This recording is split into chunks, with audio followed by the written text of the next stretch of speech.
Good morning, Shannon. Good morning. See if you're okay. Site is not muted, is what it says. There's sound. Got me? I do now. Thank you.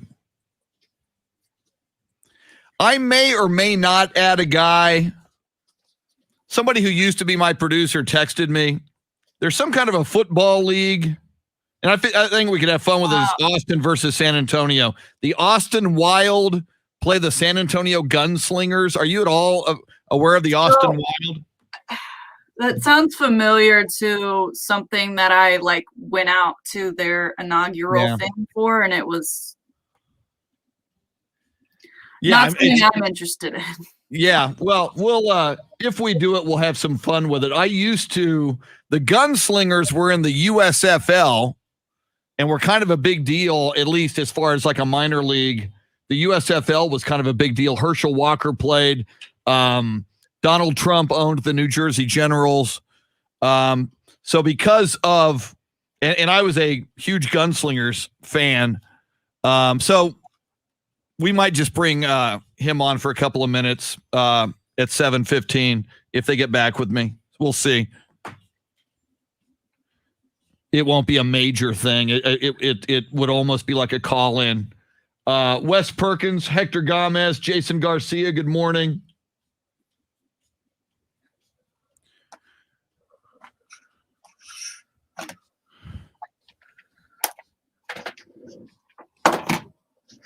John Arne Paulson from Norway. Welcome in from Norway. Alan Green.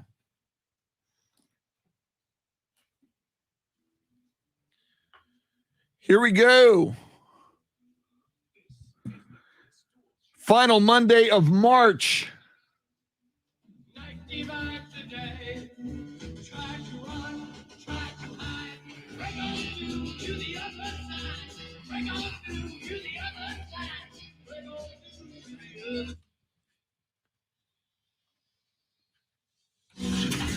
Now, Chris Duel.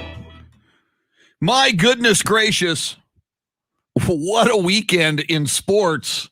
Lots happened since we last convened on Friday at 9 a.m. Shaka moves on. LaMarcus moves on. Longhorn ladies advance. My beloved USC Trojans advance. And Coach Gregory Charles Popovich in Pop We Trust gets regular season win number 1,300. Only two other dudes, and one of those dudes was Pop's mentor in the NBA, have ever done that. Just some of the topics we will cover this morning. Welcome on a Monday. Glad to have you on board with us.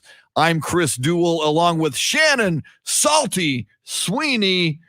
Now, Shannon, I stayed up for all of the Trojans' victory over Oregon last night. I have to assume you stayed up for all of the Longhorns' victory over Maryland last night. I wish I did after that ending, but the way it started was so unbelievably bad and made me so uncomfortable. I don't like going to bed angry, so I went to bed with the hopes that I would wake up to a win, and I sure did. So I watched everything this morning. Fantastic, fantastic game for the Texas women. What an incredible comeback. I mean, they started off 9-0. From Maryland, and they were talking about how I guess Maryland also uses the tag all gas no brakes for their women's basketball program, similar to Steve Sarkisian bringing that in for Texas football. And so they were saying, well, it looks like we know which program should actually get to claim that title. Well, guess what? Texas put the brakes on the Terps last night in the final minute of the game and are moving on to the Elite Eight. Well, they will now take on number 1 seed South Carolina. Very cool. And I want you to beat South Carolina because I don't like them because they call themselves USC, and they're not USC. How dare you, Gamecocks? How dare you have similar... Actually, I've gotten into arguments with people who went to South Carolina over the years, and sadly, and I must admit, I think when you look it up, I think USC was these aren't the exact numbers, but it's like 1 year. South Carolina was founded like 1 year before USC was. USC is something like 1880, and South Carolina is something like 1879. So technically, but I'm sorry, We took it and we own it. Yeah, We're more USC than you are, Gamecocks. To put it out there, when you think of USC, do you think of South Carolina or Thank you. Southern California? I think most people will go with Southern California. Woo! Thank you, Shannon. Pay attention anyway. Much appreciated. We got so much to talk about. Let us first introduce our soundscape stylist, the pride of St. Louis, Missouri, a great man and a great American, Dave Ayler. What is going on, man? Hey, Chris, how you doing? I am good. I had a good weekend. Watched a little bit of basketball, a lot of the earlier games. Yes. On Saturday, there's some really good games on Saturday. Good games all weekend long. Yeah. I mean, it's getting down to the nitty gritty now. So fun. And as soon as how soon after we got off here, did it happen Friday or Saturday? When did Shaka say, "Oh no, you're not going to fire me. I quit. I found another girlfriend. I'm moving on." So we talked about it at the very tail end of Friday's show, right? That there was a rumor going around that he was going to be heading to Marquette, and about 90 minutes later, the Wikipedia for Marquette basketball had been changed. Rumors were swirling that he was getting a deal done, and then about 30 minutes later, Marquette made the announcement via their social media that they had acquired Shaka Smart as their next men's basketball head coach. So Shaka Smart moving from Austin, Texas to Milwaukee, Wisconsin, and Texas now in search of their next head coach for the men's basketball program. To which I immediately tweeted a Brinks truck was spotted leaving Austin headed for Lubbock. A lot of speculation about Chris Beard, and a lot of Texas Tech fans and alums are kind of gripping right now, kind of a little concerned that could happen. So, and I like Shaka Smart. You've been quite down on him. Well, I'm glad. I don't like to see anybody lose their job. I'm glad he lands immediately in another spot. I'm glad he's got a gig now.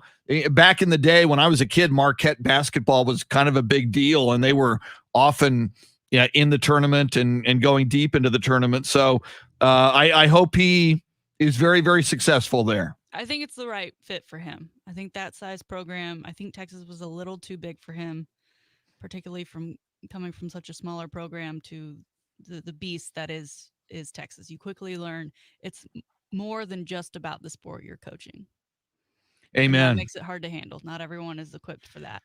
Our resident Texas Tech Red Raiders already sounding off on Facebook Live. Clint Proctor says, "He's mine. He's my beard." Well, Clint, you'll be happy to know that Texas is doing their due diligence and will be interviewing a couple of candidates. So although right now Beard seems to be the leader of the pack, they are getting in touch with some other folk that might be interested in. We'll talk to Taylor Estes this morning of Horns 247, who I believe they were first to report the departure of Shaka Smart. Oh, really? And they've been on top of who Texas has been talking to along the way. So we'll get some great insight from her this morning, and I don't know, maybe she'll calm the fears of Tech fans, or maybe she'll just ignite them a little bit more, put some gas on that flame.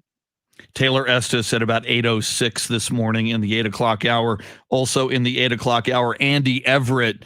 It's his time of year. You had Austin match play over the weekend. You have the Valero Texas Open coming up later this week with big names coming to San Antonio, which is cool. And then you've got the Masters.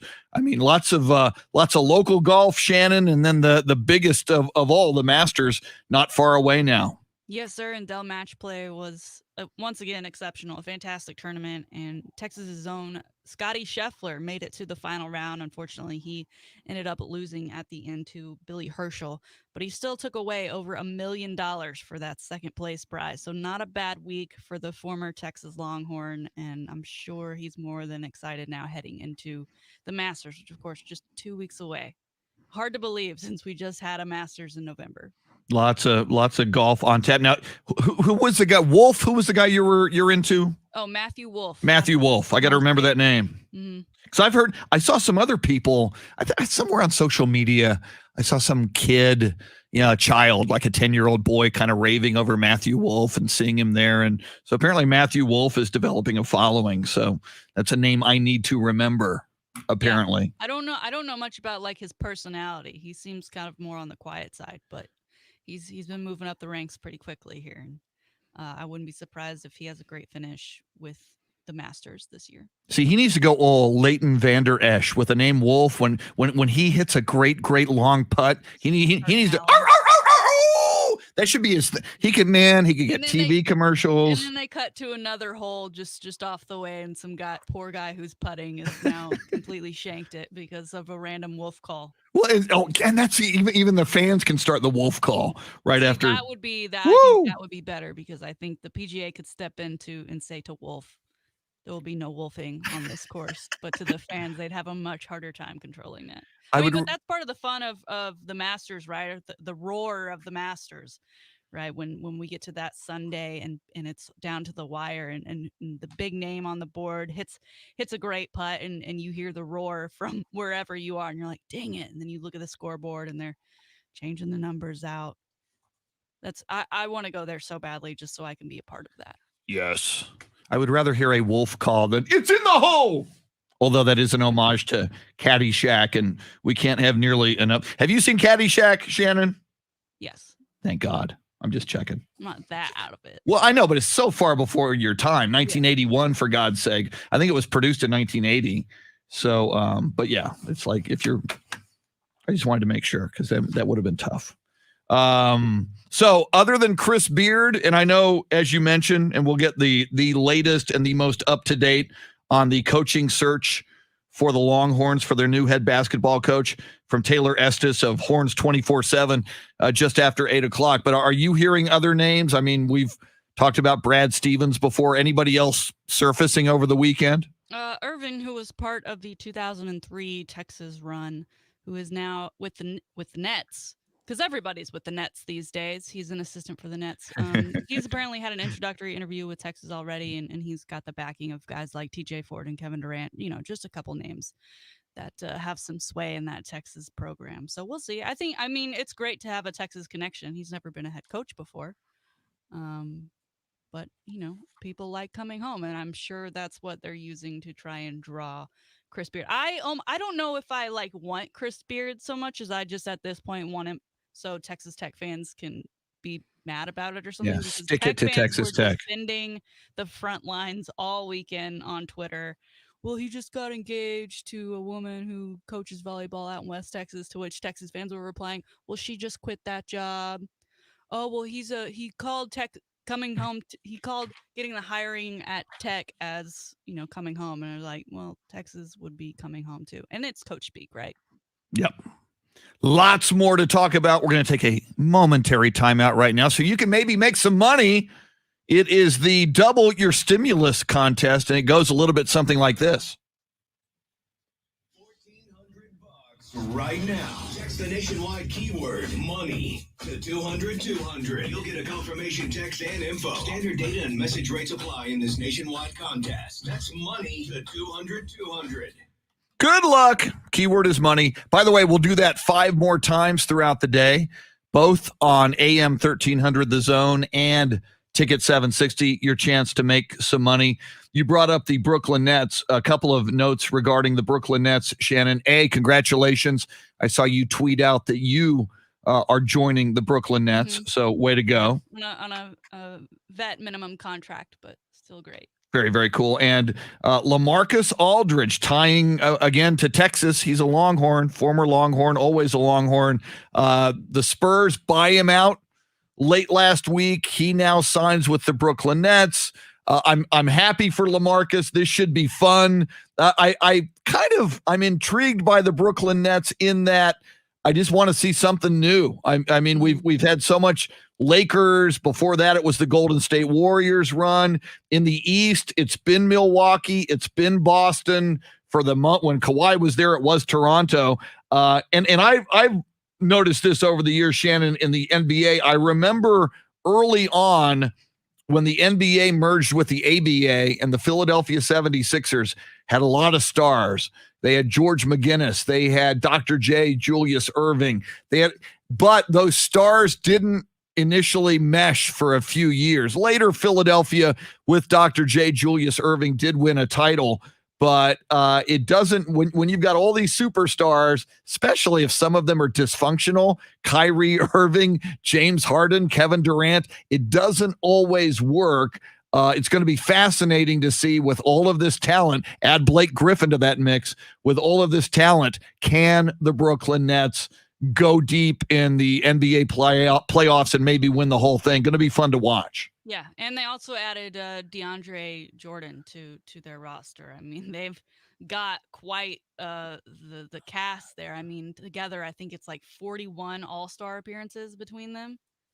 So that, I mean, you talk about a superstar team, even though some of those guys, Marcus, DeAndre, a little bit later into their careers, they've got some great vet experience. And a lot of people were bringing up this weekend, back in the day when Chris Paul wanted to go to the Lakers, and the NBA denied that because too much star power, they'd overshadow everyone. They wouldn't be fair to anybody else. And now people are looking, pointing at the Nets, saying, "Well, what about that?"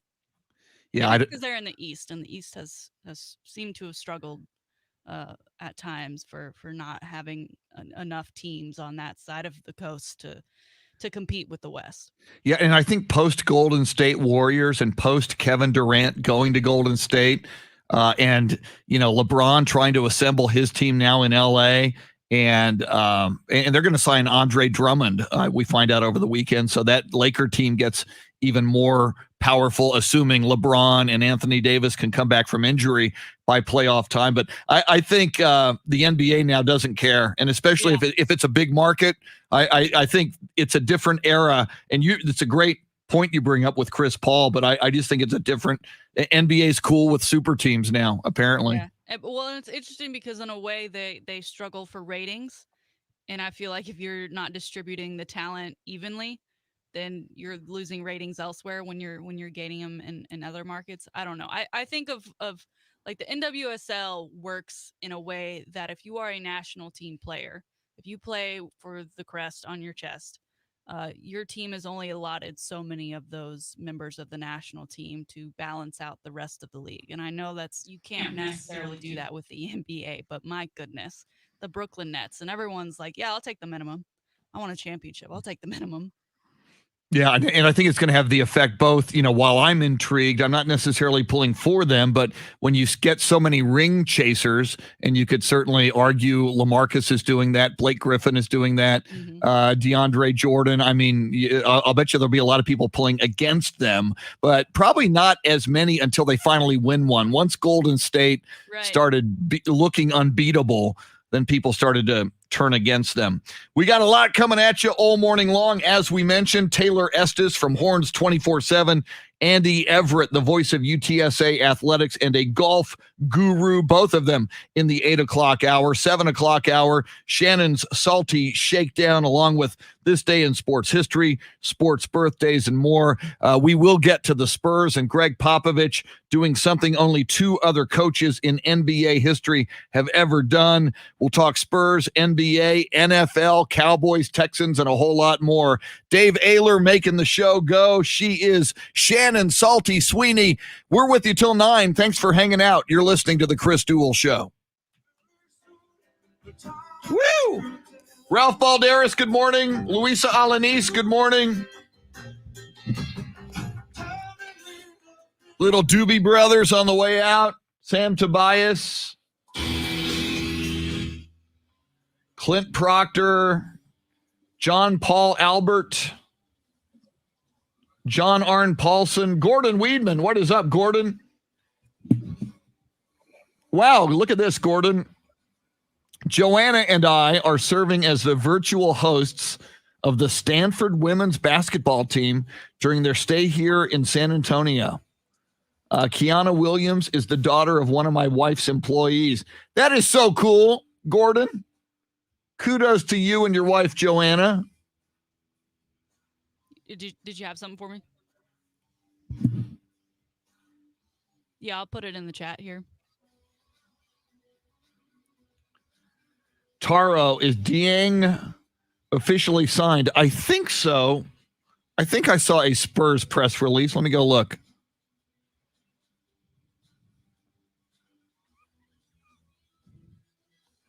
No, I don't see the official press release from the Spurs yet. So perhaps not officially yet, Taro. That's a good question. I do have the official release of them waiving Marquise Chris, and that was a weird little short episode. But yeah. So perhaps not officially. Oh.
Jason, I'm doing fine after the inchworm incident. Of course, immediately after that, a beetle landed on my hand, and that was a whole other situation. I hate this time of year.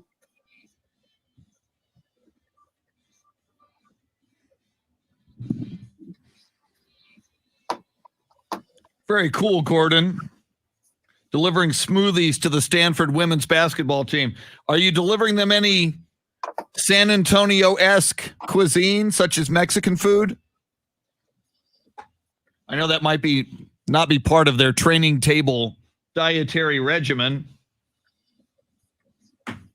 All right, what do I need here? I'm going to grab some water. I'll be right back.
Very funny, Jason. Which beetle?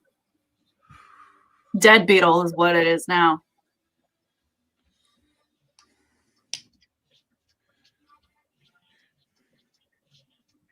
Michelle Johnson, good morning.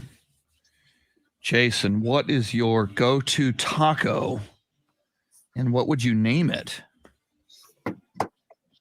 So I think you're assuming, I mean, is that like from a specific restaurant, from a specific? I think he means like type of taco. I love potato, egg, cheese Oh, okay. on flour. Gosh. I love all kinds of tacos, depending on the mood. Sometimes I like a corn tortilla. Sometimes I like a flour tortilla. And once again, we bring up Chewy's a lot. Chewy's corn tortillas are spectacular. Gosh, I like beans. I like cheese. I actually, fish tacos, the best fish taco I ever had. And they've got them now. There used to be one in Austin. There's one up 35, but I had it in Laguna Beach, California. Wahoo's fish tacos. So, but God, if I had to pick one, I might go fish taco. And if I'm going to pick a restaurant, and I don't think that's what you're asking, Jason, I'd go Beto's in San Antonio. But and to name the taco, I don't of course, know what I would name it. yeah, I guess in San Antonio, in honor of his 1,300 victories, I would name it the Popovich. So Shannon, we'll go poll question here. All right. Let's see if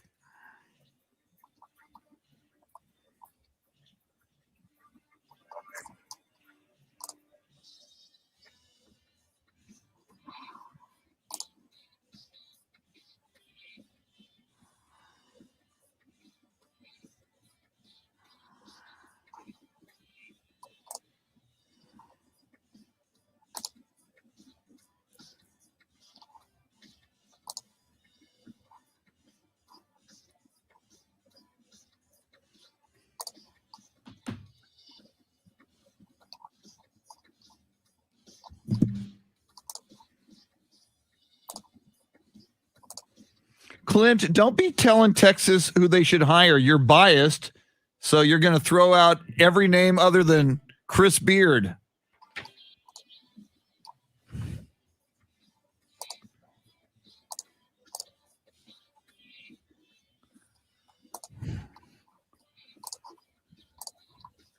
What else is going on here? A lot of NFL players griping about the 17-game schedule.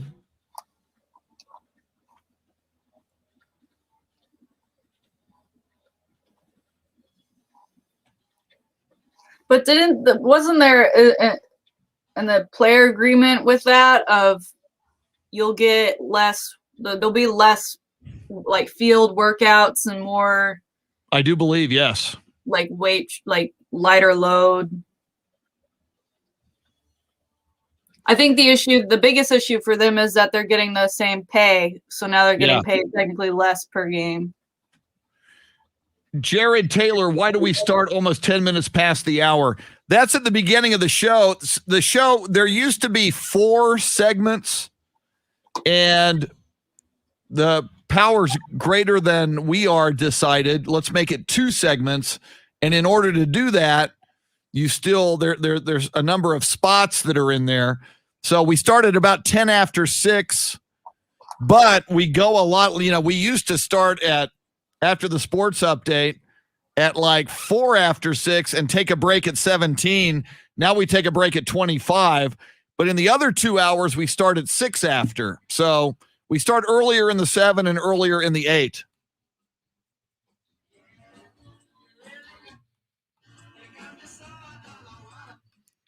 Welcome back. You really got me.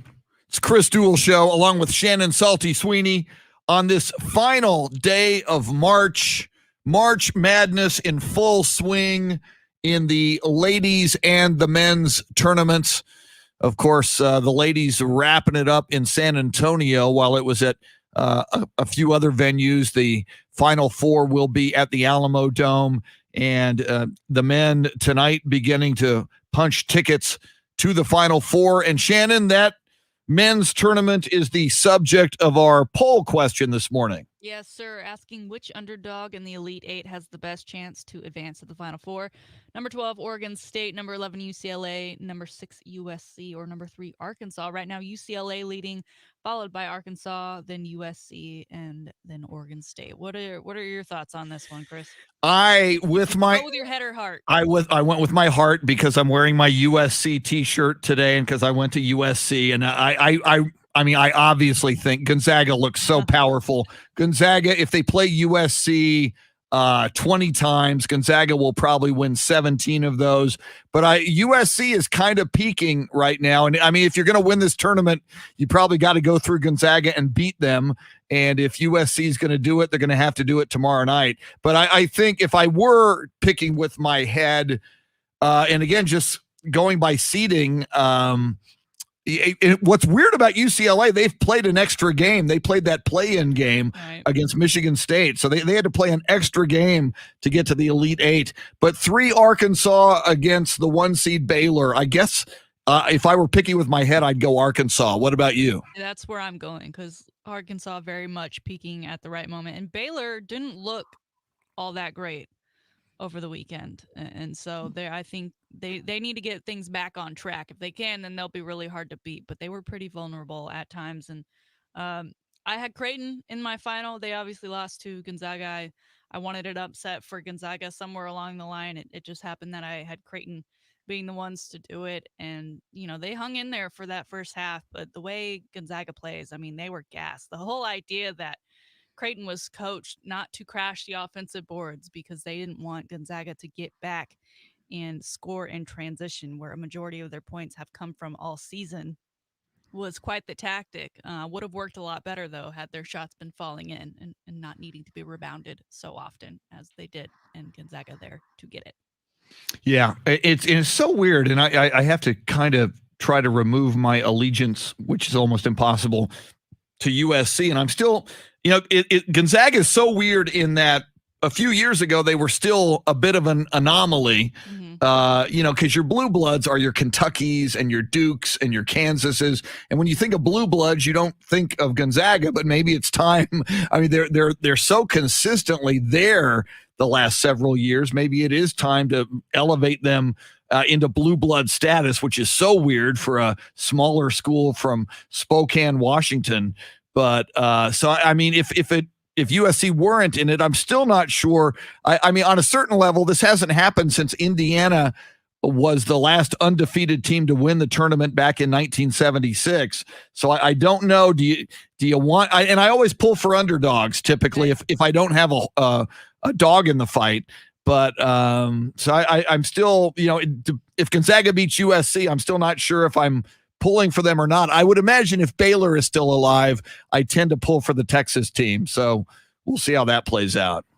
Yeah, I'm definitely with you on that. Obviously, I have Baylor picked as my champion, so I'd love to see Baylor win. And I don't know how I feel about Gonzaga either going undefeated or losing one. I don't know if that makes me want to cheer for them or want to see that not happen. Yeah. So now jumping over to the women's tournament for a bit, Texas, a 6 seed, they are the highest seed or lowest, however you want to quantify it, at 6. The next seed anywhere near Texas, Indiana, a 4 seed, takes on the 3 seed Arizona on the opposite side of the bracket. You've got 3 number 1s remaining, one of whom Texas will go against, South Carolina. So they survive. Stanford takes on the number 2 seed Louisville. UConn with Gino Auriemma back. Whoa, that's going to be a matchup. 1 seed UConn against 2 seed Baylor. I mean, you talk about powerhouses in women's college basketball. That one's going to be fun. And that's tonight at 6. So yes, absolutely. And obviously for the sake of Texas, I would rather take on UConn than I would Baylor, just knowing the track record that Texas has had against Baylor all of these years. But Texas being that number 6 seed, they've made it this far. I'd be really, really surprised if they do make it into the Final Four, but they have been playing well, and Texas fight through and through. I mean, they battled it out last night in order to get that win over the Terps. And by definition, I mean, in either tournament, if you're still alive at this point, that means you've strung together some wins against some of the best teams in the country. So every one of these teams is peaking right now. And at a certain level, you could make the argument, maybe it's time when you analyze these games, maybe to throw out the seeding, because sometimes the seeding is inaccurate. And I think by the time you get to the Elite Eight, maybe the seeding is inaccurate. So, you look at Texas and you go, wow, 6 seed, that's the biggest number of a seed remaining in the women's tournament. But, they fought to get here. They certainly belong. And, they're going to be there to fight South Carolina. Should be a lot of fun. Yeah, I agree with the seeding. The Texas we're seeing now is very much like the Texas we saw at the beginning of the season. They kind of lost their way there, which is why they ended up dropping and getting a lower seed in the tournament. But now they've found their way back, and they're playing great ball. Meanwhile, over the weekend as well, a couple of developments, well, actually 3, because they signed somebody. The first, you had LaMarcus Aldridge, after being bought out, going to Brooklyn. We talked about that a little bit.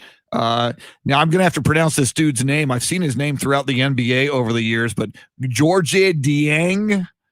That's probably not even the pronunciation. I'm going to need Schoning's help on that tonight on the broadcast. Spurs taking on the Sacramento Kings tonight. But Spurs get a win over the weekend against the Chicago Bulls. They had built a 30-point lead over Chicago. Then in the fourth quarter, Chicago came back and cut it to single digits at 9. And then the Spurs wound up winning the thing by double digits eventually. But the significance there, it was Greg Popovich's 1,300th victory in his coaching career. Only Don Nelson and Lenny Wilkins had more wins. Now that's regular season.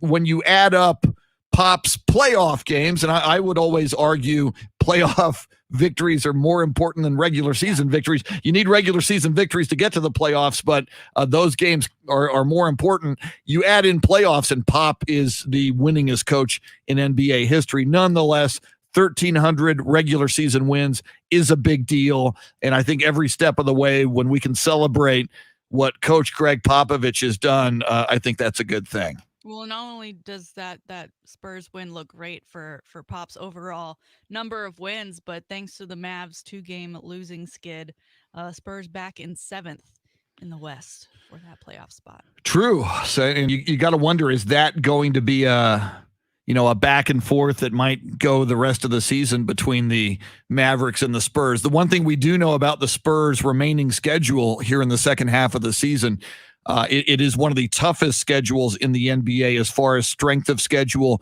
The opponents the Spurs have to play are tough. Plus, because the Spurs had that kind of 1 to 2 week COVID shutdown and the NBA wanting everybody to play 72 games, the Spurs have a whole bunch of games loaded on the back end. So still going to be tough for the Spurs, but a little bit of hope in beating Chicago in that after the 0-3 start to the 9-game homestand, they get the win against Chicago. So now they're 1-3 with 5 remaining, and they're all kind of winnable now that they got through those 2 Clipper games, which they lost.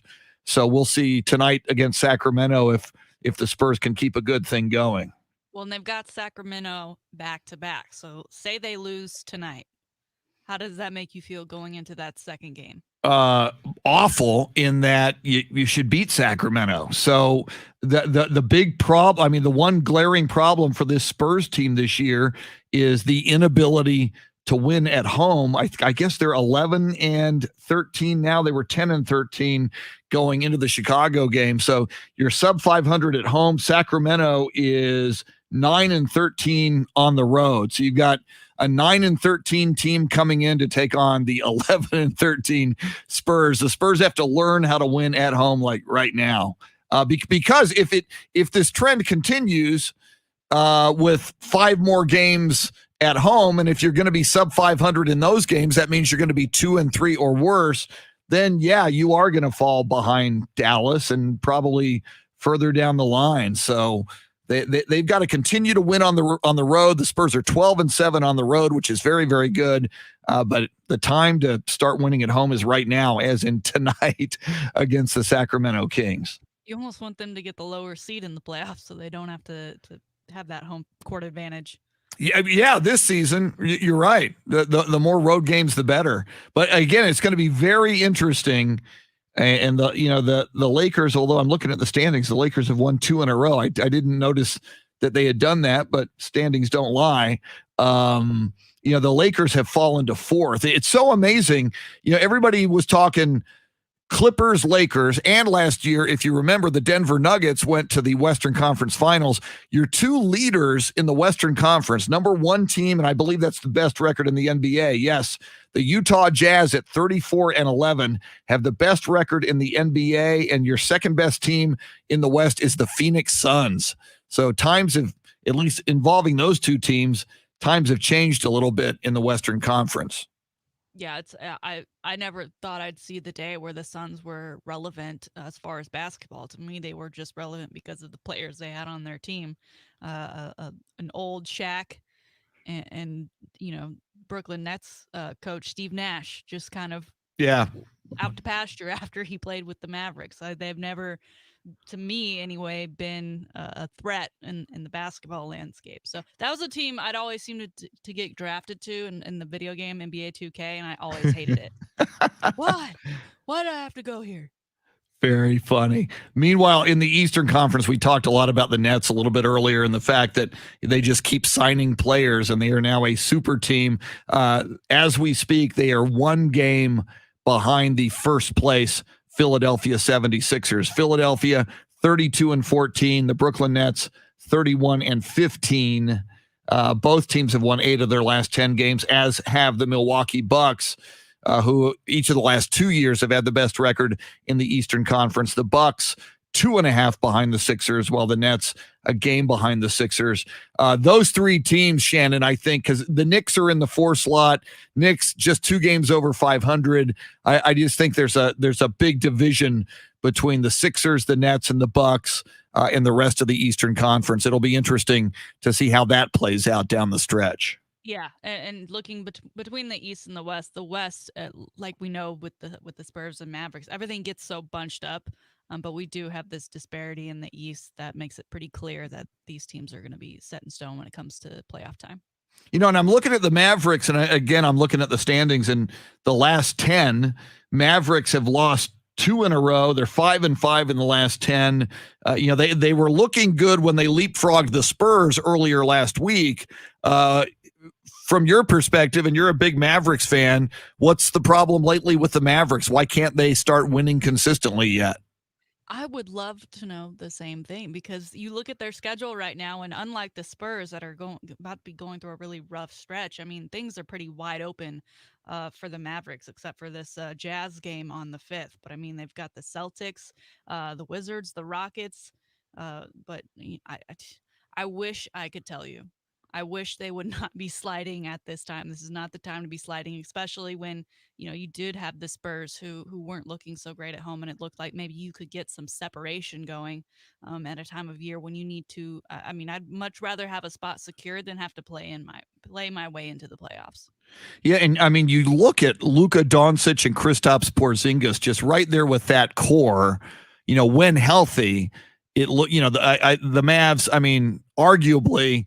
Obviously you look at like a LeBron and an Anthony Davis, and you go, okay, that maybe is a better twosome. But as far as a duo goes, that's one of the better duos in the NBA. If you can put pieces around them to perform, I'm a little surprised the Mavericks are right now in the 8 slot. I see them more as like a 4 or a 5 seed, just talent wise, in the Western Conference. So I think they're a team that is underperforming at the moment.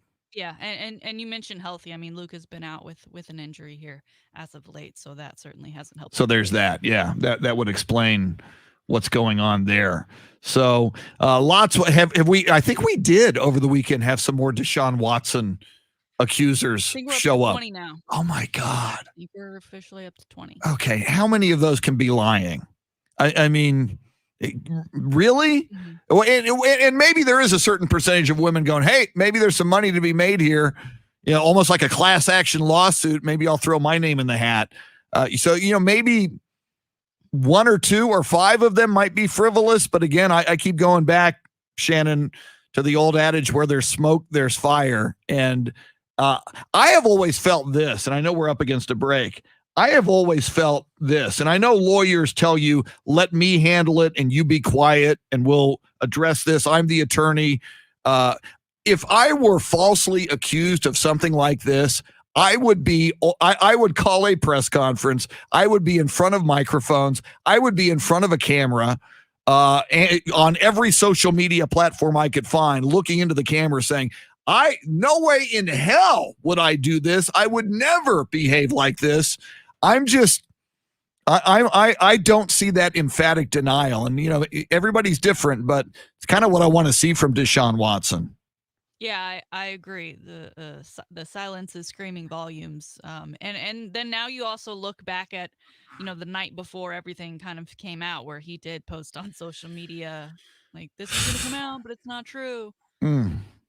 Lots more to talk about. We'll talk more NFL. We'll talk a lot of college hoops with not only March Madness, but the big changes at Texas. Shaka Smart moving on to Marquette. Who will be the next head coach of the Texas Longhorns? We'll get into that with Taylor Estes of Horns 24/7 in just a little over an hour. Don't go anywhere. Big 7 o'clock hour next. It's the Chris Duel Show. Eddie Money. Laura Burris, good morning. Jared Taylor, good morning. Chris, have you seen the arguments people are having about why are people giving Deshaun so much attention and not Chad Wheeler? Well, I've seen that argument. Chad Wheeler is an open and shut case.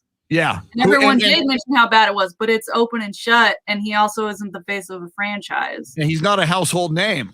No one's saying what he did is A-okay. Everyone damned him for it, and rightfully so, and he's going to go to jail, but that there was no question around whether or not he did it, or is he a good guy who just has bad intent. Like, no, open and shut case. Yeah, and we've all heard of Deshaun Watson, and part of it was, and again, Bill Cosby, O.J. Simpson with Deshaun Watson, if guilty, is he was considered to be such a good guy, such a model citizen.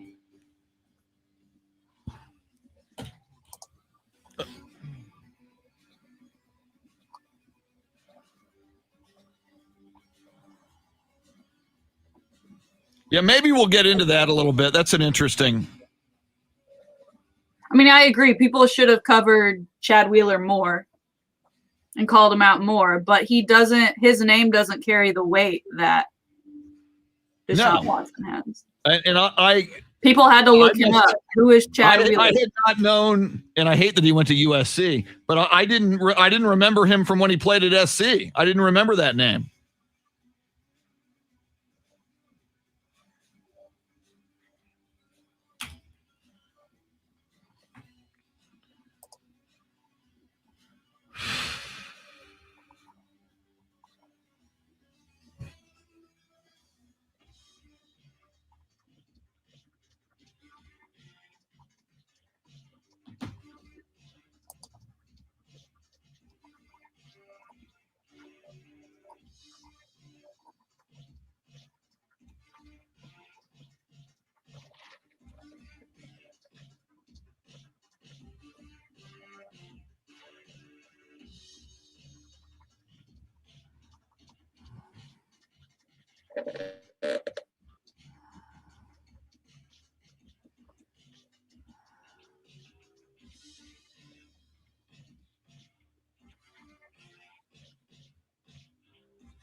Eric Winchester, thank you for listening on Alexa.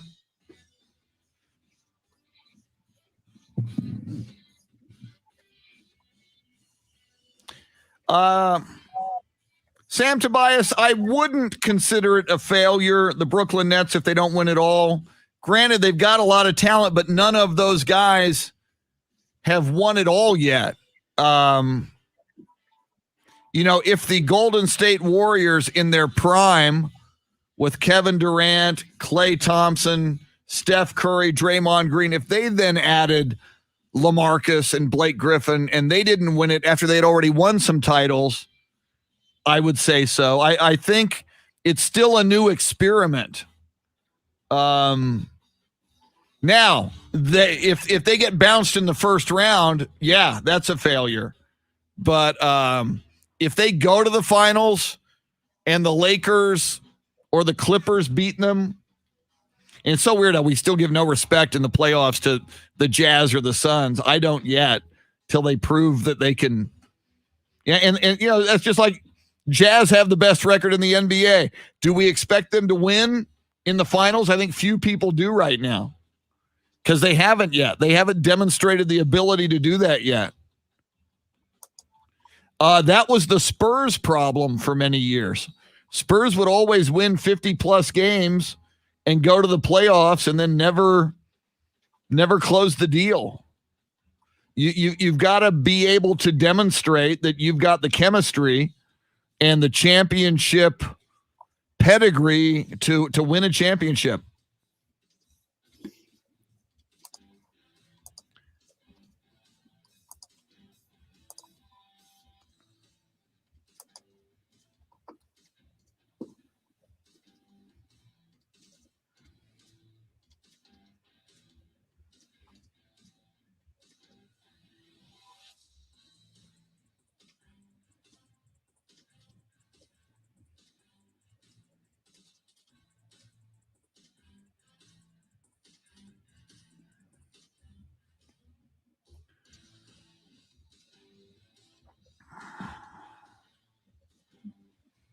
So hello to everybody on Facebook Live. I see. Oh, Steve Duraco. I didn't see you jump in. Gordon Weedman, most popular fifth Beatle. My vote is for Sir George Martin. Amen. That's a name, Gordon. People will listen to Beatles music, and especially people who weren't around then don't know who George Martin was. And my God, what a perfect storm that he and the Beatles would align early on.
Wes Perkins, if Beard goes to the Longhorns, I will drink coffee from a Longhorns mug the rest of the year. Counter bet. See, the problem with a counter bet, Wes, is Chris Beard is one guy, and there's a universe of, and universe isn't the right word, but there's a group of possible coaches. So if someone goes, well, if he does it, then I'll drink out of a Texas Tech mug, that would not be an even bet.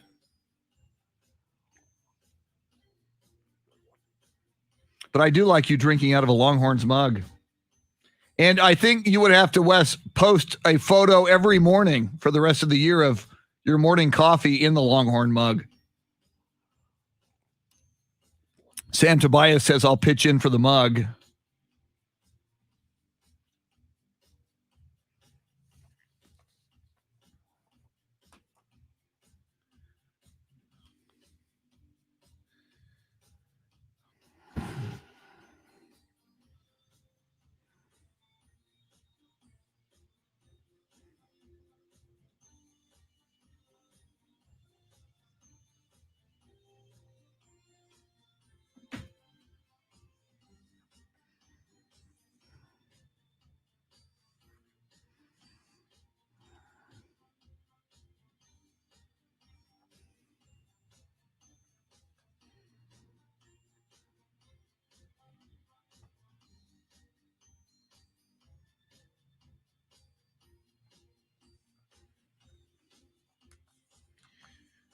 Yeah, Carl, you're right. Baseball begins on Thursday, I do believe, April 1st.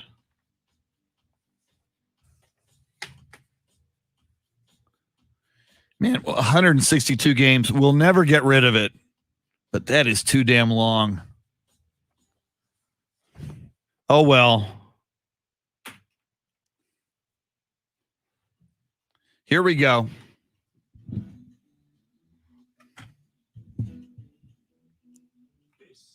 Chris Duel Show.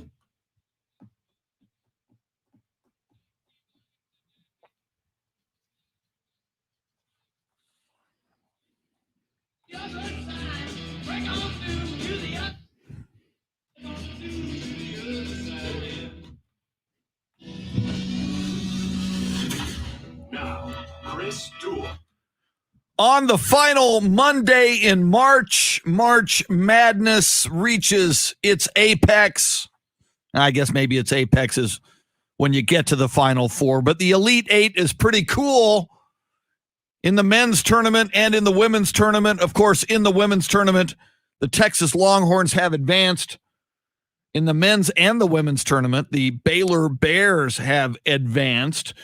If the Longhorns can't win it on the women's side, and if my beloved alma mater, the USC Trojans, can't win it on the men's side, and it's unlikely they will because they face Gonzaga next tomorrow night in the Elite Eight, then Shannon, it would be kind of, and you said you would like to see Baylor win it on the men's side because you picked the Baylor Bears, and it would.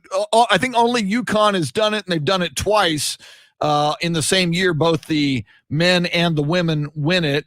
If indeed Texas gets knocked out, and for me, if USC gets knocked out, I wouldn't mind seeing the Baylor men and women do it. That'd be kind of fun. Yeah, I like it. I don't have anything against Baylor's basketball program. And, my mom, Kim Mulkey, I think deserves another championship. Yeah, Kim Mulkey is cool. Wherever your partisan, if you're a Longhorn, if you're an Aggie, if you're a Texas Tech Red Raider, whatever, if you're not a Baylor Bear or a Baylor Bear fan, Kim Mulkey is good for the sport. And she's good.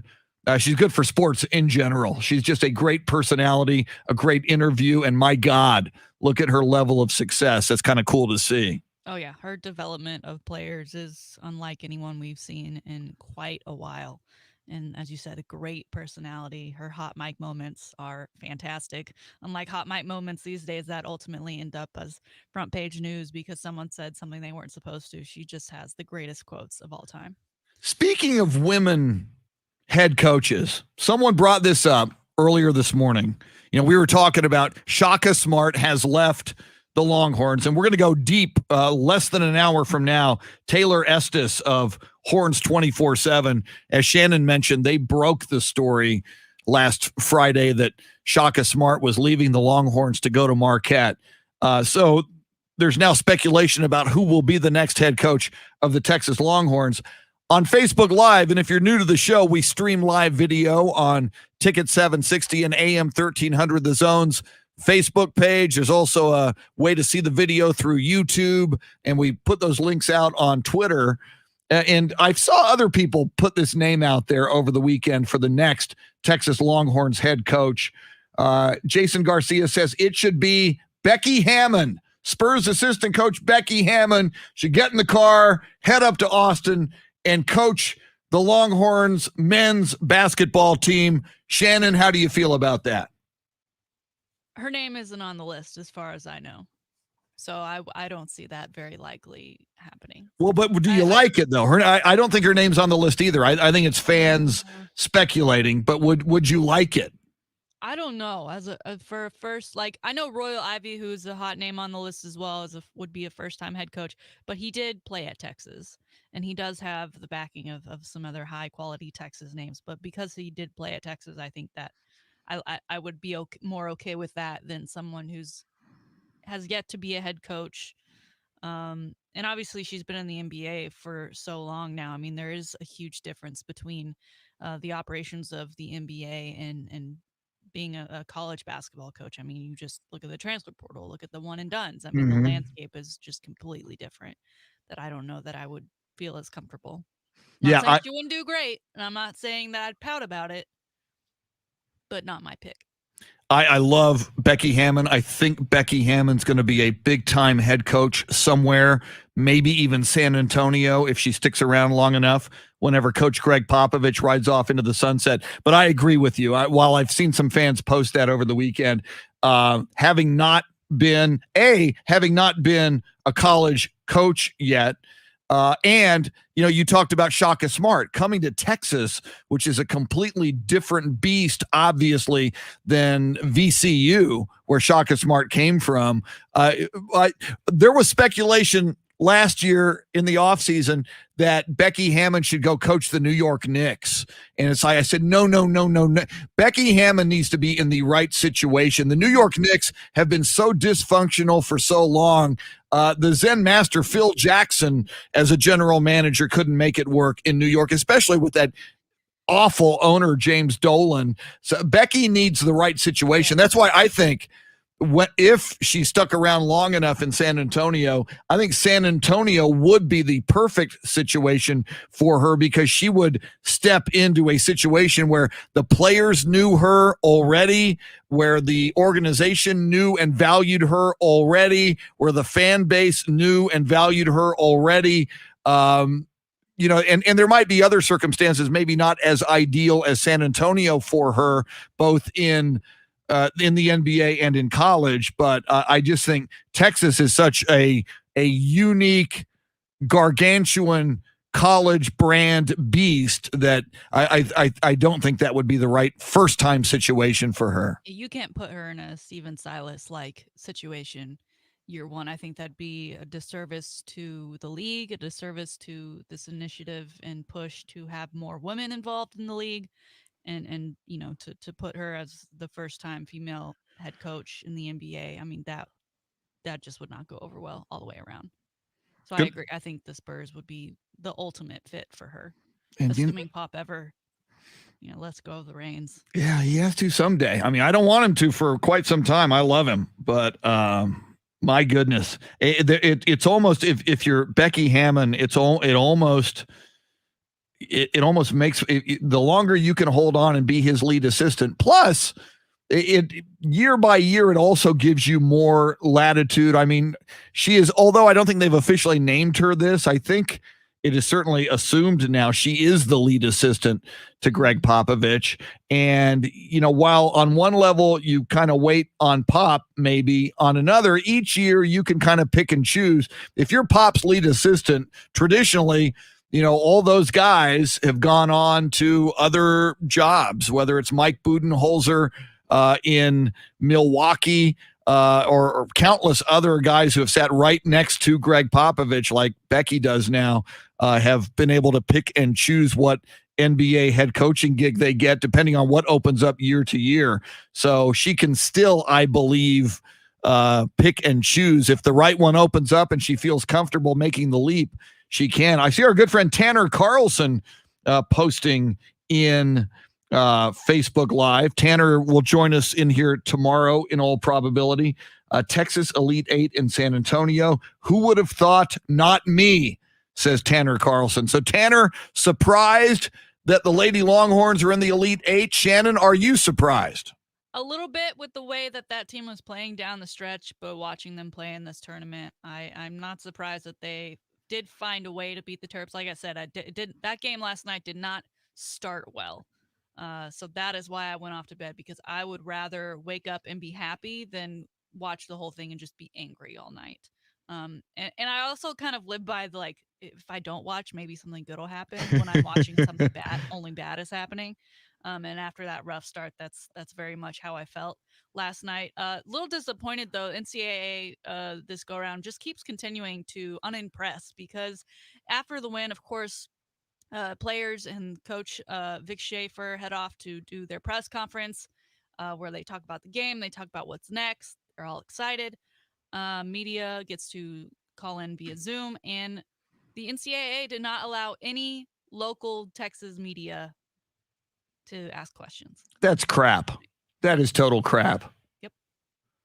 I mean, especially local media covering a major program, and they have been with them from the get-go, and they know that team more intimately. They could probably ask better questions than a national media member that just started noticing Texas. And for those that don't know how it works, typically you when you get in there, you put in your name and your organization that you work for, so it's very clear whether you're from somewhere else in the U.S. or a national outlet or a local outlet. And then there's like a raise hand function. And for whatever reason, they chose not to let any local Texas media ask questions about their own team. That sucks. I saw that via Danny Davis of the Austin American Statesman tweeted that one out. So thank you, NCAA. You just, what a year for you. Yeah, there you go again. You're in the running for Times 2021 Person of the Year. Yeah, making another bad choice. Yeah. I also saw that the official NCAA app, only for men. So they finally released one for women, which is weird that you then have to download two separate apps. And then they're not updating the women's app. It's got old scores. There's no live updates. So the scores are wrong. See, I didn't know about this. I mean, obviously, we knew about the weight room and the accommodations and the swag and all that. Now people are like, oh, and then there's this. Men can have an app. Women, we forgot to do an app. Or we didn't forget. We just didn't do it. Yeah. For the women. Come on, NCAA. And how much money does the NCAA make? It is a multi-gazillion dollar organization. And all we are asking is you give a little respect and equality to women in their game, in their championship tournament. There's a clip going around online of it was Oregon. I don't remember who they were playing, but basically the other team is driving the ball up the court and an Oregon player is backtrailing and she falls over because she's hustling. And so this girl who is driving the ball has a wide open look at a three and tries to hit the jumper, and it's an air ball. And that's all the clip, right? The girl falling down and the missed jumper. And people are pointing at that to be like, this is why they don't get equal stuff. And it's like, okay, what about Kyle Kuzma trying to hit a free throw that he airballs when it's a tech free throw, so no one else is there, and then he goes and blames it on a non-existent earthquake? Like, everyone has those moments. Yeah. No matter what league you're in, no matter what style of play, how professional, amateur, like, you can't, that is not a fair and accurate depiction of this tournament as a whole, because it has been a crazy, insane, and great tournament on both sides this year. Texas A&M women, by the way, didn't get through to the Elite Eight, but they as well had a great run. They obviously had that great game that sent them into overtime for the round of 32 to get into that Sweet 16. So great tournament on both sides, just not equally not equal opportunity on both sides. See, and I wonder who is it looking at a highlight of an air ball and then wants to publicly say on Twitter or somewhere, see, that's why the women don't get the same run as the men. I mean, first of all, I heavily bet that it's probably a man saying that, a male saying that. Secondly, I highly believe that is a man who, for whatever the reason, has problems with women. A man who either is misogynistic or a man who, and again, who in their right mind, what man would be threatened by women getting more coverage? What man would be threatened by women getting equal facilities and equal weight rooms and equal coverage? Granted, just by definition, I get it. We get it. The men's game has been around longer and is more popular. I understand that. But wherever you can level the playing field a little bit, such as with equal accommodations, such as with painting the court to demonstrate that this is the NCAA tournament instead of, oh, it's Bobcats. This is the Bobcats home floor, and we didn't do anything to the court, which is easy. And, oh, by the way, in 2021, we don't have an app for the ladies, and when we roll it out, we don't update it. I mean, these are little tiny things that certainly the NCAA has the cash and the resources to do. And again, we go back to this a lot, Shannon. It's the right thing to do. Mm-hmm. You know, it's not that it's a hassle or it's do the right thing. This is the right thing to do. The right thing is the easier thing to do. And if you want to start comparing play, I mean, that Oregon State Loyola Ramblers first half where the score was 16-24. What was that? Yeah, that was amazing. Yeah. I mean, is this a football game? What's happening? And then, of course, a much better second half, total of 83 points scored in there, where Oregon State manages to move on and knock Sister Jean out of the tournament. But my goodness, 16-24. Yeah. That's not an exciting basketball game, if you ask me. That was low-scoring, awful basketball with a lot of missed shots in that first half. And again, a moment of reflection. And God love her, and she's kind of the patron saint of the NCAA men's tournament, Sister Jean. They probably went deeper than most people thought at the beginning of the tournament, Loyola Chicago. But she's so cool, and it's so cool. You know, she's 101. We don't know how many more tournaments we're going to have Sister Jean around. Hopefully we do.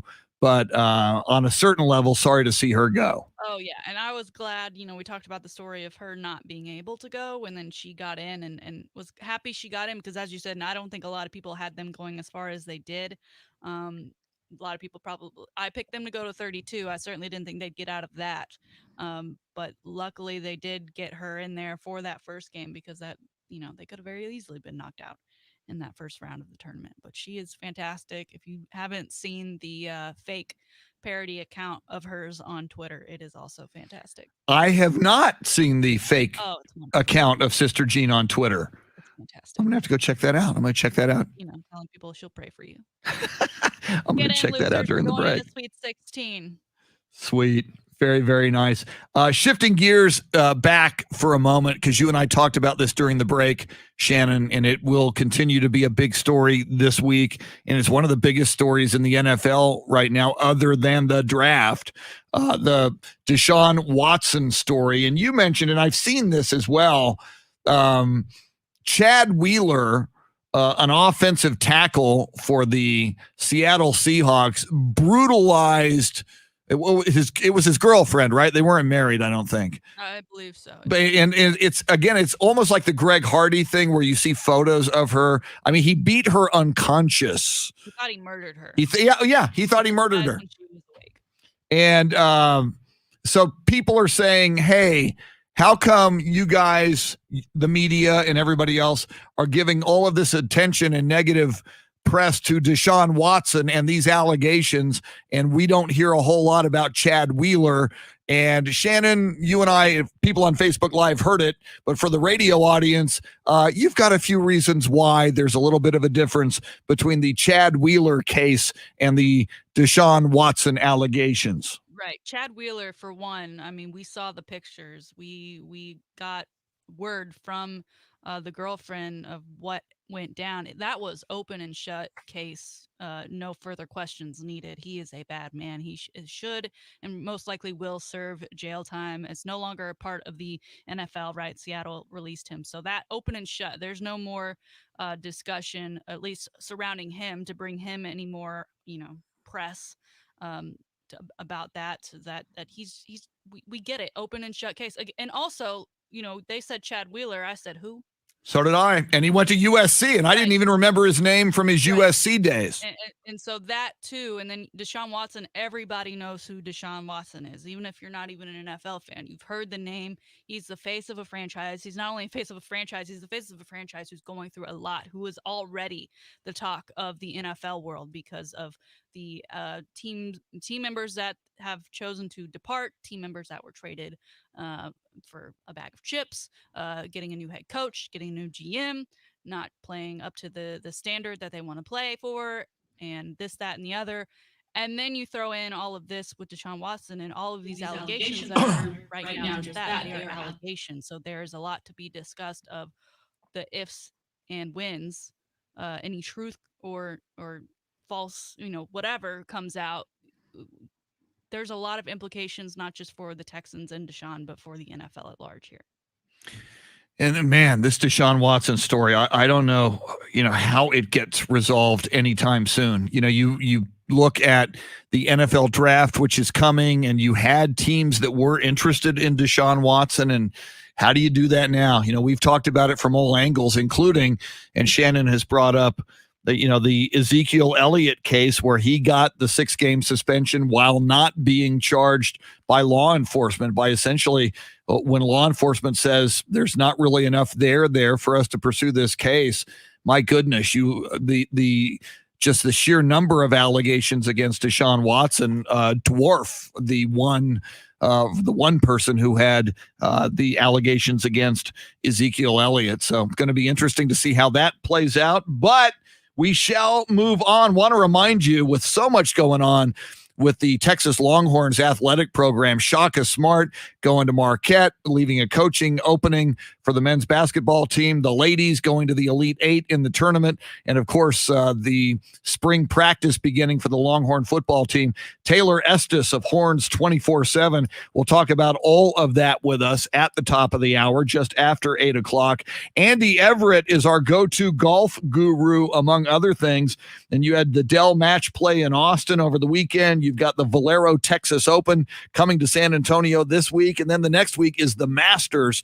So lots to talk about with Andy Everett at 8:35. But next, Shannon's Salty Shakedown. This day in sports history, a dark day for the Dallas Cowboys, if you ask me, in sports history. And sports birthdays, one of the greatest Longhorns ever celebrating a birthday today. All of that is coming your way. Dave Ayler is your soundscape stylist.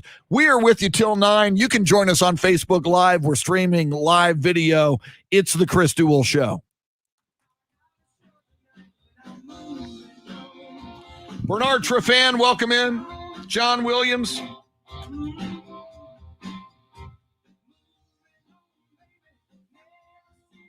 John with a shout out to Jeremy Fouts, Flawless and Fabulous Fouts. You should be his agent, John. Flawless and Fabulous. I like that. The Boy Wonder. I'll try to call him that next time he comes in. I'm writing it down, John.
I'm going to grab some more water. I'll be right back.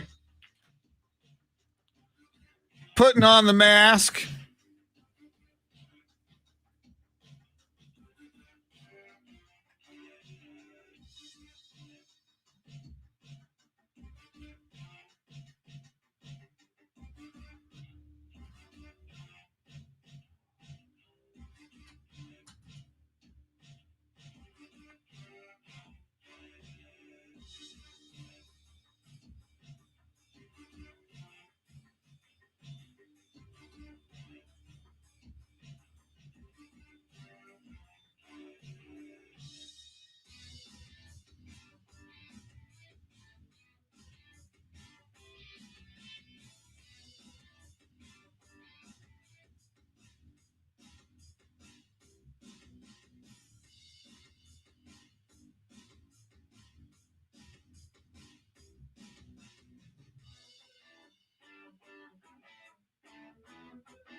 Christopher Summers, doesn't matter who UTSA coach is, got to get all the big money boosters to stay out of it.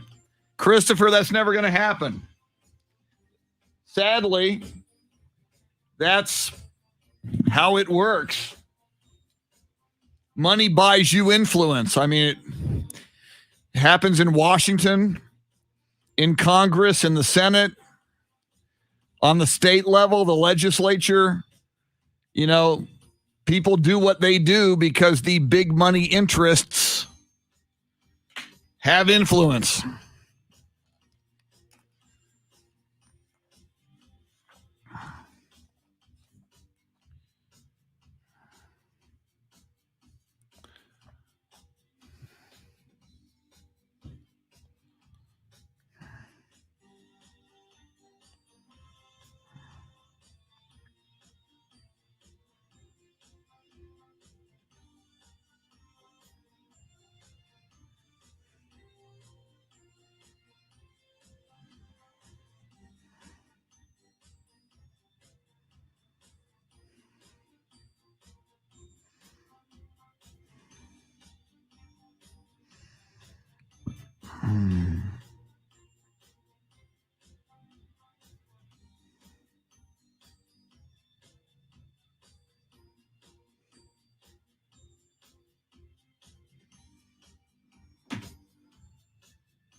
Yeah, Bernard Butt, if he was making twice what Shaka was, if they want him, they can pay him 3 times what Shaka was.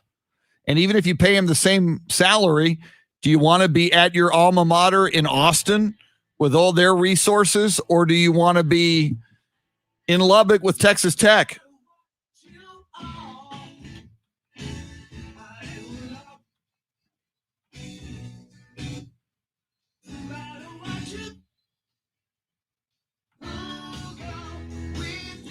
Little Badfinger in the morning. Nice call by Dave Ayler, your soundscape stylist. Badfinger produced by the Beatles on the Apple label. In fact, one of the hits, it might have been this one. Paul McCartney wrote it, and he did a demo and handed it to Badfinger and said, do it exactly like this. That's why when this music came out, a lot of people thought it was Beatles music. Because it was produced by the Beatles. It had the Beatles sound. On some of them, you can hear George Harrison playing background guitar. I always kind of liked Badfinger. In fact, at the very, very end of Breaking Bad, final song of the entire series is a Badfinger song. Dave Ayler, can you name the Badfinger song at the very end of the final episode before they roll credits on Breaking Bad? I remember the episode, but I don't remember the song. I remember it was Badfinger. Yeah. What is it? I know it's one of their most popular songs. It is. What color is crystal meth? Oh, blue. So the song is Baby Blue. Blue. Baby Blue by Badfinger. When they played that as like an old guy who knew that music, at the very end they're playing Baby. I go, oh my God, they're brilliant. That was a great episode too. It sure was. That may be the greatest series in television history. It could be. We'll have that debate sometime. Speaking of debates, Shannon, and maybe we'll get into this more late. April Fool's Day, I think, is on Thursday, right? I think. Yeah, no one do anything stupid. No, not that. But I was thinking maybe we have a little tournament, maybe a bracket for the greatest fool in sports. Who's the biggest fool? I know Johnny Manziel would probably be in the competition. Yeah. Greatest fool in sports. All right, we'll think about it. Ryan Leaf. Boom. See all the who was an absolute fool. Jerry Jones. In fact, in a moment, I'll tell you why. In fact, let's do that. How about this day in sports history? How can you be a fool and have a $5 billion football team? Well, this day in 1940, March 29th, 1940, Joe Louis knocks out Johnny Paycheck to retain the heavyweight boxing title in 2 rounds. There was actually a boxer named Johnny Paycheck, not the country western singer who had some hits in the 70s. I love that name, Johnny Paycheck. I don't know what kind of paycheck he got for getting knocked out by Joe Louis. This day in 1976, the 38th men's NCAA basketball championship, Indiana beat Michigan 86-68. It was the last time an undefeated team won the men's championship. This day in 1984, the Baltimore Colts moved to Indianapolis under the cover of night. They had the moving vans pull up to the facilities in Baltimore, and they did it at like 2 a.m. when fans could not see the moving vans moving all the stuff out of Baltimore and moving to Indianapolis. And finally, speaking of fools, this was the day in 1994, defending 2-time Super Bowl champions, the Dallas Cowboys, their head coach, Jimmy Johnson, and their owner, Jerry Jones, part ways because they had, among other things, an argument in a bar. They were both drunk, and Jerry didn't like Jimmy taking too much credit for those Super Bowls, so they could not coexist. So I say the end of the Cowboys dynasty was today in 1994. Now, some people say, hey, they went on and won a Super Bowl after that with Barry Switzer. Yeah, with Jimmy Johnson's guys. It would never be the same. Shannon, I'm just a little bitter about this day in 1994. We'll get back to that place. All right. One of these days. I hope while I'm still alive, I hope they win a Super Bowl for the first time since Shannon's been born, Jerry. All right, that's this day in sports history. Time for sports birthdays. Born on this day in 1867, American Hall of Fame baseball pitcher with the most wins in baseball history, 511, born in Gilmore, Ohio, Cy Young. That's why they call it the Cy Young Award. Dude just won and won and won. 511. Cy Young died in 1955. Born on this day in 1945, Walt Clyde Frazier of the New York Knicks, star guard on their team that won the championship right around 1970. I don't have that in front of me. He was born, Clyde Frazier. Walt Frazier was born in Atlanta, Georgia. Born on this day in 1976, American tennis player, three-time Grand Slam winner, Jennifer Capriati was born in New York City. But Shannon, the marquee birthday of the day, this day in 1955, Heisman Trophy winner in 1977, Earl Campbell, Hall of Famer. Earl was born in New Orleans, Louisiana. I did not know that. Earl was born in the Big Easy. Happy birthday, Earl Campbell, number 20. Yeah, everybody go get you a Earl Campbell sausage. Woo! We should. On his birthday, you should eat an Earl Campbell sausage. I'm going to go look for one. Does HEB in San Antonio have Earl Campbell sausage? I've never been to, or I have. It's been a minute. You just didn't look. Tell you. All right, I'll search. Hey, do you guys got Earl Campbell sausage? It's his birthday. I want some Earl Campbell sausage. As classic stadium fare. Woo, as it should be. Earl Campbell sausage wrap, a little bit mustard, a little bit ketchup. Sweet. A little bit of football. A lot of football, as it should be. Those are your sports birthdays and sports history. And now, ladies and gentlemen, boys and girls, here it is, your daily salty shakedown. All right, I don't want to be a downer, but I've got to do it.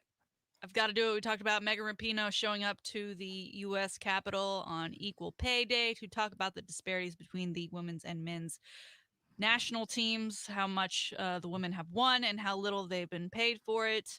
The men were underway, the qualifying for the Olympics to take place in Tokyo this summer, and that qualifying is now over, and they have once again failed to qualify for the third consecutive Olympics. Now, they were playing with mostly U23s, which are the younger guys, and most of those guys, had they have gone to the Olympics, not have actually been on the roster, they would have taken more of America's best. But that's how all of the teams are for these qualifying. It's the younger version. So this says a lot about the development in the U.S. program. The men, it's not as bad as not qualifying for the World Cup, but it's like the next thing in line because it's still not a fantastic look as they're trying to build up this program. It just seems to get worse and worse, right? They've already gotten a new coach. Jurgen Klinsmann is out, and yet they still can't find a way to get the wins. They lost to Honduras over the weekend. To see them miss their third consecutive Olympics. Chris, do you get into soccer during FIFA World Cup and Olympics? If it's World Cup and Olympics, yes, I do. And Honduras, please. I mean, you've got one job. It's Team USA. You've got a lot more resources than Megan Rapinoe and the women do. This is unacceptable. Heads should roll. You must. I don't know the number of teams that qualify for the Olympics, but I'll bet you it's quite a few. It's less than the World Cups. Okay. Nonetheless, Team USA, there's no excuse for Team USA, the men's team or the ladies' team, not to qualify for the Olympics. That is a national disgrace. And someone saying the Olympic soccer is the freshman and JV coming together. It doesn't matter. If you're going to be the big bad US, you should still be in higher. You should have a badass freshman and JV team. That's good. If not, There's no excuse. And to make matters worse, they lost that game 2-1. That second goal for Honduras coming off of a pass from the U.S. goalkeeper that landed right into the feet of a Honduras player who just knocked that one right into the back of the net to ultimately get that goal that ended up being the victor, because they of course won 2-1.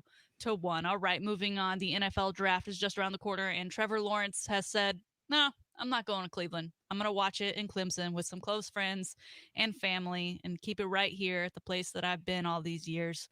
He said he's always kind of been planning to do this. So it's not really surprised he's just now officially turned down the NFL's invitation. But it's interesting because you and I talked last week about, last year's NFL draft, all virtual. So all the guys were from their homes and camera feeds, and rightfully so, right? We were at arguably the height of the pandemic. But this year they do have the option to go to Cleveland, and it'll mostly be outside and feature the likes of the Rock and Roll Hall of Fame and other great Cleveland landmarks. But not having your number one or perceived number one draft pick there to be a part of it, I don't know what that does to the ratings. I don't know what that maybe does for the future of future prospects, saying, you know what, I'd feel more comfortable and more at home and more, when you're there, you're sitting at the table with, your parents, maybe your sibling and your agent, right? So this way he truly gets to celebrate. And for those wondering, Cleveland, about twice the distance away from Jacksonville. So we know how that typically works, right? You get drafted and almost the next day, almost immediately, you end up on a flight to your next team. Chris, what do you think about this? Is he setting a new trend? Is this something we might see coming more, or is this still just a side effect of the pandemic that he's choosing to stay at Clemson? I kind of have mixed emotions. I mean, this is not on the level of T.O. choosing not to go to the Pro Football Hall of Fame when he was inducted. I mean, that was a huge mistake and an egregious error, if you ask me. I see it both ways, but I'm kind of leaning, if indeed he's got an extended group of family and friends who were a part of his life, who he wants to share this moment with. And as you point out, Shannon, to go to Cleveland and be on the stage, maybe your parents, maybe some siblings, but you certainly can't have an unlimited number of people travel to Cleveland with you and be there for the moment. So I think he's being his own man. He's doing it his way, and maybe he's doing it to honor the people who are meaningful in his life and his life's journey. So I guess I've got to say, way to go, Sunshine. If this is the way you want to do it, be your own man.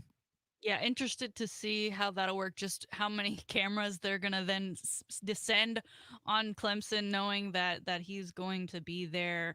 I remember last year when Mr. Joe was taken first from LSU to the Bengals, and it was almost like he was using an iPhone, and it was just his face with his parents in the background.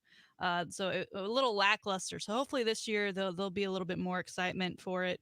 Wouldn't be surprised at this point if other players start to say, I don't really want to go to Cleveland for the draft, especially if you know where you're most likely going to end up, because like I said, they do end up traveling that next day. And again, Cleveland doubled the distance to Jacksonville from Clemson. All right, moving on. Jamal Crawford, big NBA guy, right? Most recently played with the Brooklyn Nets. He was on TNT the other night with Shaquille O'Neal, and Shaquille called him out because Jamal Crawford still uses a BlackBerry.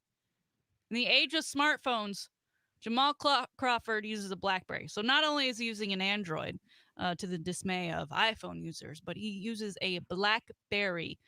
So he still has a physical keyboard that he says he loves. That's his favorite feature about the phone. But he also says he can't receive group texts from teammates, so they have to email him all of the things that they've discussed in these group messages. Shaq called him out. Kenny Smith was even saying, I didn't even know they made BlackBerries. For those interested, apparently you can go buy one for $350 on Amazon. Seems like a pretty steep price for such a bad phone. And I have nothing against BlackBerries.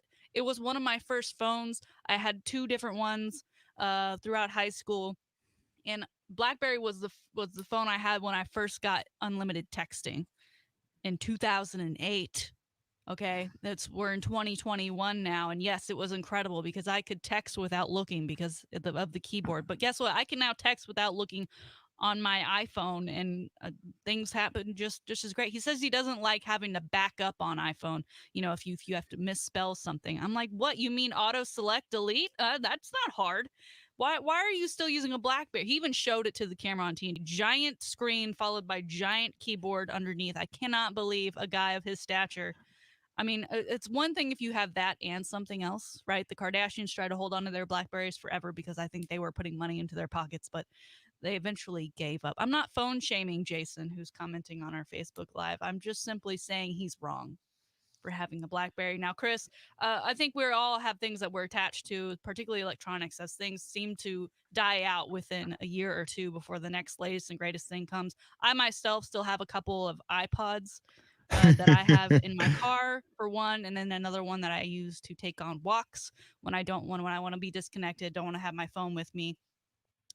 So that there's that for me. I mean, they don't even make the iPods anymore, right? Because they just expect you to use your phone. Yeah. What about you, Chris? Do you have anything you're maybe holding on to that people might say, "Hey, man"?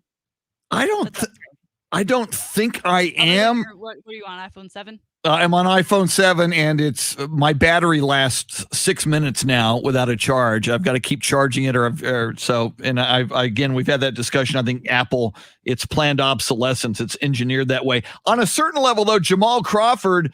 I mean, here's a guy who's made millions of dollars in the NBA. So I got to believe he's still a multimillionaire, and he likes the BlackBerry. He's choosing to stick with it. I almost respect that more, Shannon, than the people who the second Apple rolls out a brand new iPhone, they've got to have it. Ooh, I've got to upgrade now. We're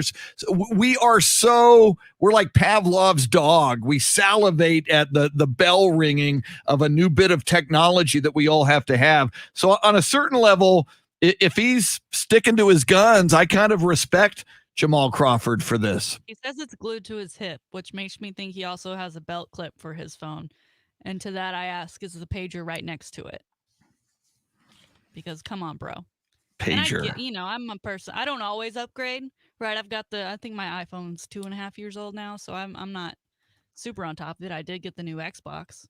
Woo! I did get that, but I didn't have the previous generation. I waited a couple generations.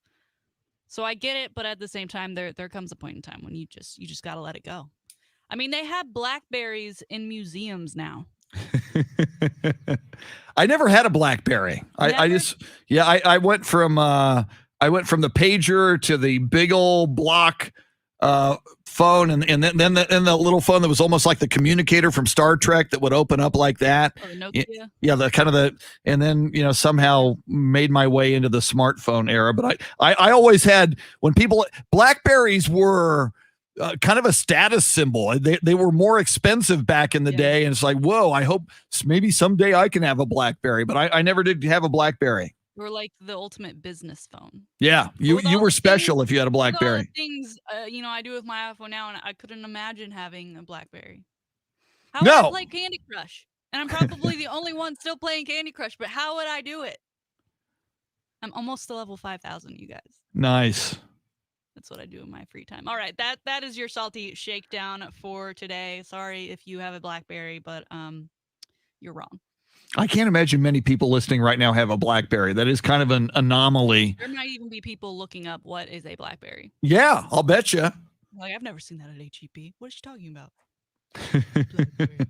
I brought up Terrell Owens, just comparing, Trevor Lawrence choosing not to go to the NFL draft to T.O., who chose not to go to his induction in the Pro Football Hall of Fame. I see on TMZ, Terrell Owens, and there's photos, was in a car accident, and his car was absolutely smashed up. And Terrell Owens saying he's thankful to be alive. I mean, you look at the pictures, and you can go to TMZ Sports or TMZ.com and look. Terrell Owens, man, you just by the looks of his vehicle, I mean, it looks as bad as Tiger Woods' vehicle did in that accident. Apparently, this was a car-on-car crash, but Terrell Owens survived a crash, apparently, over the weekend. Yeah, I did see that story. Thank goodness he's okay. If I ever have that kind of money, I'm not driving myself. No. I won't do it. Get a driver, sit in the back, wear your seatbelt, and call people on your BlackBerry. That's what you do. And be Jamal Crawford. You don't need a BlackBerry if you're in one of the old limos with the line-in phone. It's got its own phone. You just pick up the phone, have a cocktail, dial a phone number, have an Earl Campbell sausage on Earl Campbell's birthday. Coming up, everything Longhorns, and there's a lot going on. Basketball, men's basketball, women's basketball, and football. Taylor Estes of Horns 24/7 going to join us next, just after 8 o'clock. Andy Everett, our golf guru on everything golf. Dell Match Play just completed over the weekend in Austin. Valero Texas Open coming to San Antonio, and the Masters in 2 weeks. Keep it right here, 8 o'clock hour upon us on the Chris Duel Show.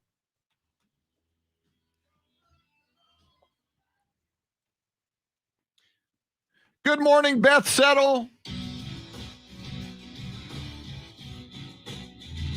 What did John Williams send me? I'll check that in a sec. Is it wrong every time I giggle when you say Earl Campbell's sausage? No, it's not. That's funny.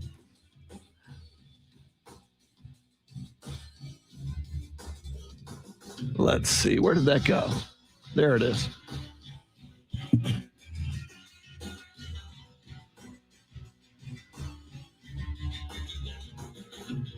Yeah, John Scott Manziera, we're going to have him on the show probably Thursday opening day to talk a little baseball with us.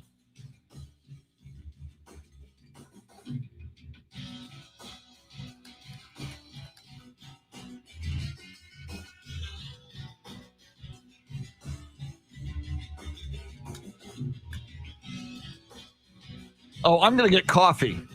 Do I have time? I do have time. I'll be right back. Dean Stone, welcome in. Dean Stone, I used to like the iPod. I didn't have to worry about data charges. Yeah.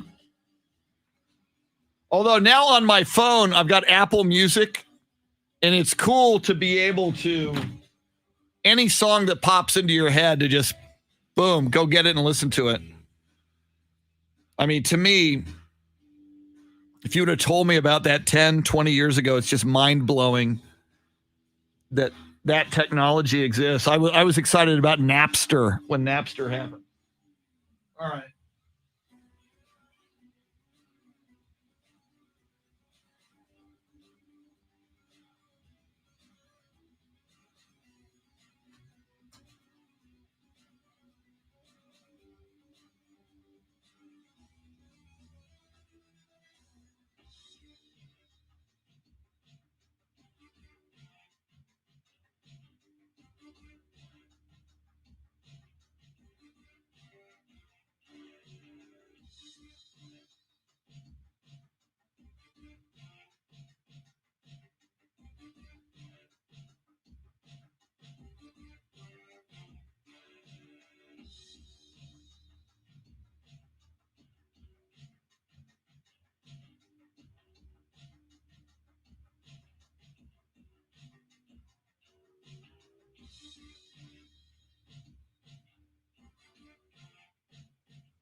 Wow. Jason Paniagua will be in St. Louis on Thursday morning. What are you doing in St. Louis, Jason?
Wow, your daughter is going to Scott's alma mater, Lindenwood University. Cool. John Williams, HEB is coming to North Texas, Plano and Frisco stores. Yeah, I'm shocked that it's taken HEB this long to continue its monopoly takeover of all of Texas.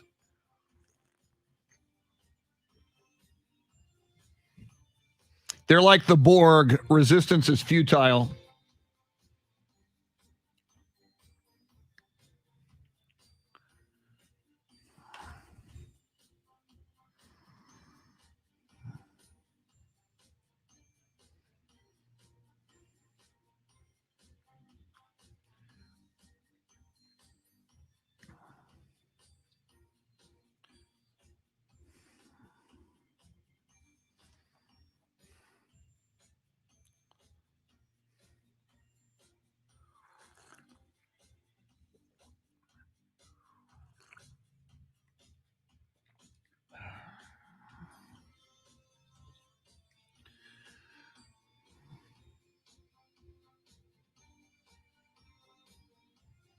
Taylor's ready.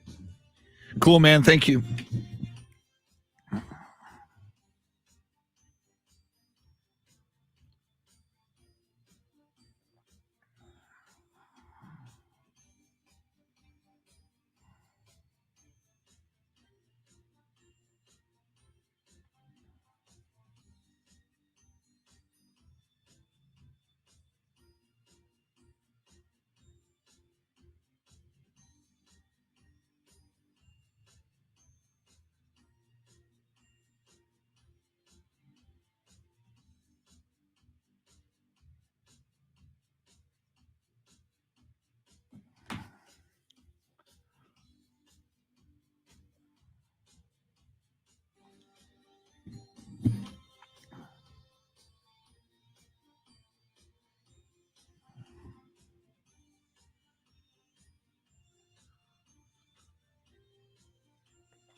Sam Tobias with some inside HEB scoop.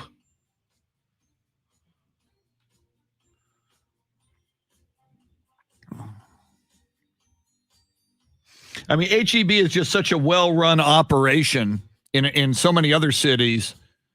I am a little surprised it's taken this long to take over Dallas.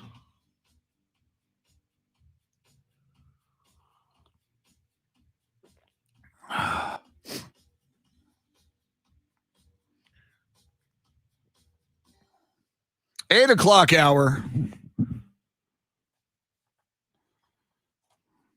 Here we go. Woo! Woo! Woo!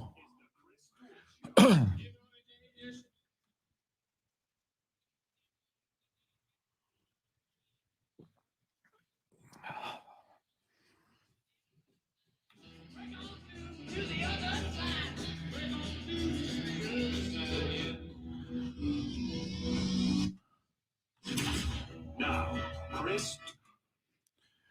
Rolling into a new week, rolling into Monday, the final Monday of March. March Madness reaches a fever pitch in the men's and women's NCAA basketball tournaments. And what a weekend in sports, and what a weekend in sports for the Texas Longhorns, from Shaka Smart moving on to Marquette, to the women's basketball team advancing to the Elite Eight. Of course, football, spring football practice getting underway last week at Texas as well. Nobody better to talk all things Longhorns athletics than Taylor Estes, the managing editor of Horns 24/7. Taylor, welcome back. How you doing this morning? Hey, Chris, I'm doing great. How are you doing? We are doing great. I wonder, just starting off with Shaka Smart and his moving on to Marquette, when they lost to Abilene Christian, I brought up, because I'm a USC guy, I brought up Lane Kiffin, who, when they finally blew him out after a loss, an embarrassing loss at Arizona State, the USC athletic director, Pat Hayden, fired Lane Kiffin at the airport when the team returned home. Didn't even wait till the next day, didn't wait till the next Monday. It's just he had to go, and they blew him out. And I was wondering, when the Longhorns lost to Abilene Christian, was something like that going to happen at Texas? And I wonder, Taylor, allowing Shaka to kind of determine his own destiny and to be the guy to move on himself to Marquette, do you think perhaps that was maybe a courtesy from Chris Del Conte and the Longhorn athletic department, instead of blowing him out, to let him make a move first? Yeah, I think that definitely could be a valid case. I mean, let's be honest, going not winning a single game in the NCAA tournament in 6 years, after when you missed some of the tournament too. I mean, I'm surprised he wasn't left on the tarmac, to be honest. Like, that was, especially with this team that Shaka Smart had this year. I mean, this was easily one of the most talented teams that the Longhorns have put on the court in recent history, and so for Texas to lose to really just not a good Abilene Christian team. This was not, a top seeded team. This was a team that relied on its defense, didn't really have much of an offense at all, and just being embarrassed in the NCAA tournament yet again. I think it was, I've always been a big supporter of Shaka Smart. I really do like him as a person. I think he is a great leader of young men. I think that, it just was never really a good fit at Texas, and there was nobody more, I think, out there that really wanted him to do well and to, prove all of the doubters wrong, especially with the team that he had this year, than I. And so when they lost that game, it finally just became the point where it's like, you can't defend this anymore. You can't, if you really care about basketball at the University of Texas, how can you defend not winning a single NCAA tournament game in 6 years? So I do think that it was a little bit of a courtesy for Chris Del Conte. Obviously, having a buyout, especially after Texas just bought out the football coaching staff, with Tom Herman being fired and replacing him with Steve Sarkisian, I think that in a pandemic year, there is a reason why I think that they're, maybe, I don't know if it was kind of a, hey, maybe go look at these jobs, but I mean, Shaka Smart has Jimmy Sexton as his agent, one of the best agents in the game, so I think that Sexton probably knew at the time his time at Texas was coming to an end, no doubt about it. So I think that it's a good fit for Shaka Smart and Marquette. Now, when Texas parted way with Tom Herman, Taylor, the Horns 247 was right on top of it, naming Steve Sarkisian the next man up. So when this news broke on Friday about Shaka parting ways from Texas, I think a lot of people are now looking to Horns to break the news of who the next coach will be. Of course, you guys got the inside track on who they're talking to, and obviously Chris Beard being kind of the number one name. We've seen a lot of Tech fans over the weekend taking to Twitter to kind of defend their man. But how likely is it that he could possibly be the next Texas head coach, and what other names are currently in the running? I think that if Texas has its choice, then it would be Chris Beard. On April 1st, his buyout dropped, I think, by around $2 million. So I can't imagine Texas making a move if Chris Beard is in the mix prior to April 1st, because that's a substantial buyout. And again, especially in a year where they just paid so much money for a buyout to get rid of the football staff, this is a way that they can kind of avoid that, running the bill for that too. But another name that did enter the mix is UT player Royal Ivy. He actually interviewed, according to our sources, over the weekend with Texas. It was kind of more of an introductory interview that he had. But that's a little bit of a surprising move to me, honestly, because you think about it, Texas kind of went for a little bit of like an up and coming name when they hired Shaka Smart, and it didn't work. And they did the same thing with, Charlie Strong, and it didn't work. They did the same thing with Tom Herman, and it didn't work. And so when Royal Ivy's name came in the mix, I thought that was kind of interesting. He has not been a head coach, just been an assistant coach, and he's been an assistant coach for a while, with the NBA, and currently a part of the Brooklyn Nets staff. So he's somebody definitely to watch. But at the end of the day, if Texas can get Chris Beard, I think that's the move that they would definitely make, regardless of what it's going to cost. But it's going to cost a lot. I mean, there's a good chance if Texas does hire Chris Beard, they're going to pay him more than what, or around the same that what Steve Sarkisian makes. And that's kind of a surprising, thing for Texas. I'm not saying it's not a basketball school or anything like that, or doesn't, invest in the basketball product, but Texas has never, I don't think, to my knowledge, ever had a coach at basketball making more than the football coach. So it's definitely something to watch, but I would imagine if Chris Beard truly is in the mix, you won't see anything until after April 1st. She is Taylor Estes with Horns 24/7. We're talking all things Longhorns, and starting with the men's basketball program. And I think, Taylor, and you make a great point. Tom Herman, I think very similar, I think, to Shaka, in that Tom Herman, it was a winning record last year. They went to a bowl game. They won the bowl game in the Valero Alamo Bowl. They set a record, a scoring record. It looked like the Longhorns were poised to do something big next year in football under Tom Herman, but that was not good enough, because at Texas, the standards are higher. With Shaka, you won the Big 12 tournament. You did go to the tournament for much of the year. You were a 3, 4, or 5 ranked team in the college football rank and the college basketball rankings. But still, if you get bounced early, if you get bounced by an Abilene Christian after never advancing in the tournament, you've got to go. Do you think the level, and you mention it, how much they paid Steve Sarkisian, and Texas is thought of by outsiders as a football school, do you think the time has arrived, as far as Chris Del Conte and the athletic department is concerned and boosters are concerned, to make it a basketball school almost as much as it is a football school? And do you think they're going to spend the kind of money they're going to have to spend to get Chris Beard?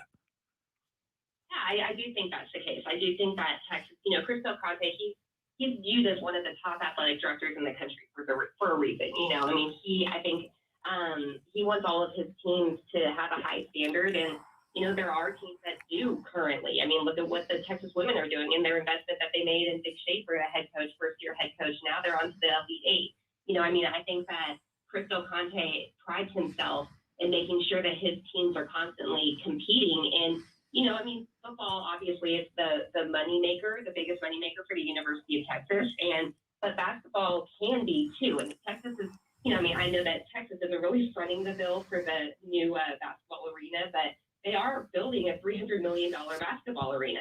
So if they want to get butts in the seats, it's like, you got to pay. You got to get a coach that knows what he's doing. And I really think that that's what Chris Beard is. And I think that's how the university administration is looking at this situation, because, it would be embarrassing, to be honest. It would be an embarrassment if Texas puts $300 million, starts this new arena, $300 million into that, and people don't show up to the game. So I think that if they want to get people into the game, into basketball, and really make a run at being a basketball school, a Chris Beard type of hire is something that they probably should do, if it's on the table. So we're talking about this women's program, obviously. after the big win last night against the Terps, heading into the Elite Eight with Vic Schaefer, first year as the head coach for this Texas program. Are we overachieving? Are we right on the mark here? I mean, I don't want to get caught up into how we were with Tom Herman after he takes us to the Sugar Bowl in year 2. No, I mean, I think that Vic Schaefer is viewed as a top, women's basketball coach. I mean, look at what he did in Mississippi State. Look at what he did at Texas A&M. I mean, I think that that was the reason why he was the name that Chris Del Conte went after. I mean, he knows how to win. He puts a solid, product on the court. And just look at this women's team. I mean, this is an undersized team that is lacking a little bit in depth and doesn't have a ton of offensive firepower, but especially not of what they faced in Maryland, but they're, making a run right now. This would be the first, move to the Elite Eight for the first time since 2016. So I think that you're seeing what the expectation is and what a Vic Schaefer type of coach can do. And I really think that kind of, kind of flipping it kind of works for the basketball program too. I mean, let's be honest, Texas needs to have a better product in basketball. I mean, they had the talent, they had everything and in the men's basketball program, and they just never could, stop tripping over themselves basically. And so I think that what you're seeing for the women right now, that I think is the standard that Chris Del Conte is setting for inside the athletic department in general. And I really think that that's what they need to do for the men's basketball program as well. Talking all things Longhorns with Taylor Estes from Horns 24/7. And Taylor, the women in the NCAA tournament, they're the 6th seed taking on South Carolina, the Gamecocks, a 1 seed. You've still got Stanford and UConn, both 1 seeds alive in the Elite Eight. And Baylor, even though they're a 2 seed, they're Baylor, and they're always so tough. What do you think the odds are that Texas can go out and beat a South Carolina and continue to stay alive in this tournament? I mean, I think at this point you can't really count them out. After the game, Celeste Taylor, she said that people were saying that Maryland was going to hang 100 on them, and they took that seriously. And that just shows their commitment to playing really great defense. And I think, defense wins championships at every sport. Seriously, like people want to knock defense and stuff, and they like to see the offensive firepower, which is, more exciting product. But I think if these ladies can, continue to play the defense that they're playing, I think that they have a chance. Now, if they, they're definitely the underdogs, and I always kind of love the underdog story personally. I think that they have, if they can kind of keep that chip on their shoulder, continue to play solid defense, I think that they can truly make a run.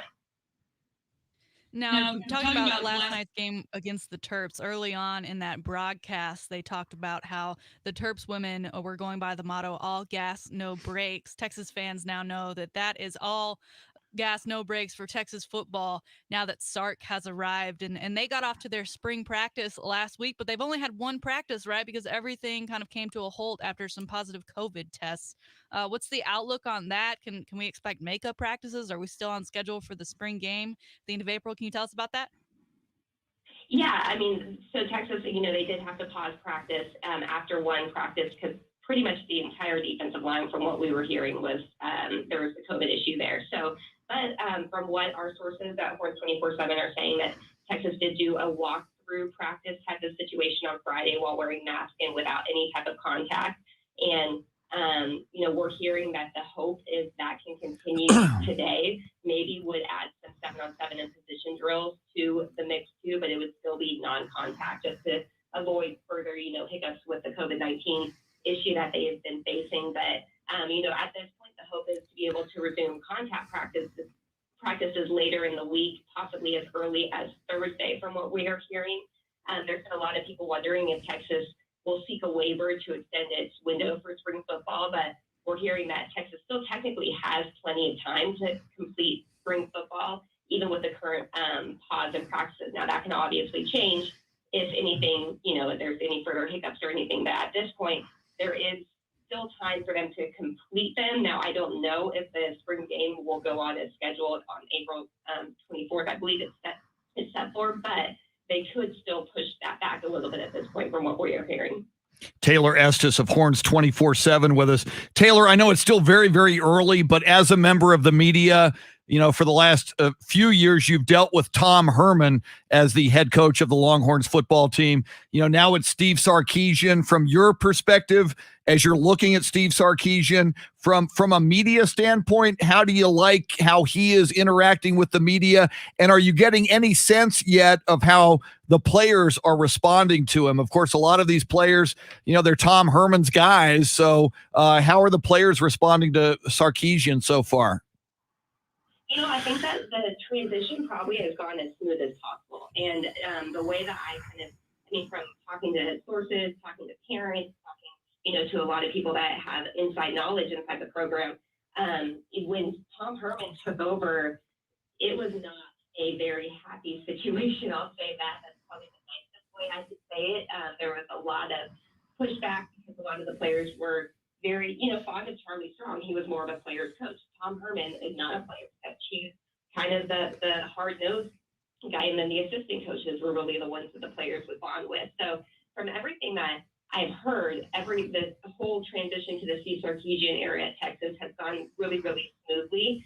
And we would hear, obviously, if it didn't, because I remember the first day that Tom Herman had a meeting with the team. I can't tell you, my phone was blowing up from people being like, this is horrific. And so that stuff, we haven't heard anything like that. From a media standpoint, I think Steve Sarkisian really gets it. And it's a tough job at Texas. I mean, there's a lot of requirements that come into this job, whether it's from, media requirements, Longhorn Network, everything that goes into the role. And I really think he's done a really good job of grasping that. And I think that the thing that I think people at this point, obviously it is early, and until you see the product on the field, it's easy to make these claims and stuff. But I really think the thing that people should look at is the assistant coaching staff that he put together. I mean, this is one of the better assistant coaching staff that I've seen personally in my 10 years covering Texas. So I think that just shows that he gets it. He really does. And then these coaches are really bonding well from what I've been hearing with this team. So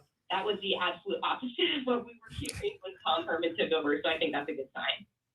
Now, one of the big stories, Taylor, that came out of that first day of spring practice was Jake Smith and his injury. Did they confirm that it was a broken foot? And how much does this hurt the team? I mean, I know that position at wide receiver is pretty deep, but he's kind of a go-to guy. And I think he's had some injury trouble before, right? Yes, he definitely has. And it is a lot. He's a really talented player, but they have not confirmed exactly what the injury was. I was hearing a stress fracture, but still, of that nature.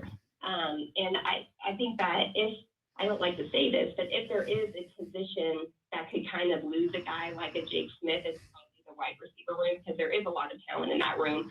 But, you can't count out the loss of this. I mean, this kid was a Gatorade Player of the Year, the National Gatorade Player of the Year when he was coming out of high school.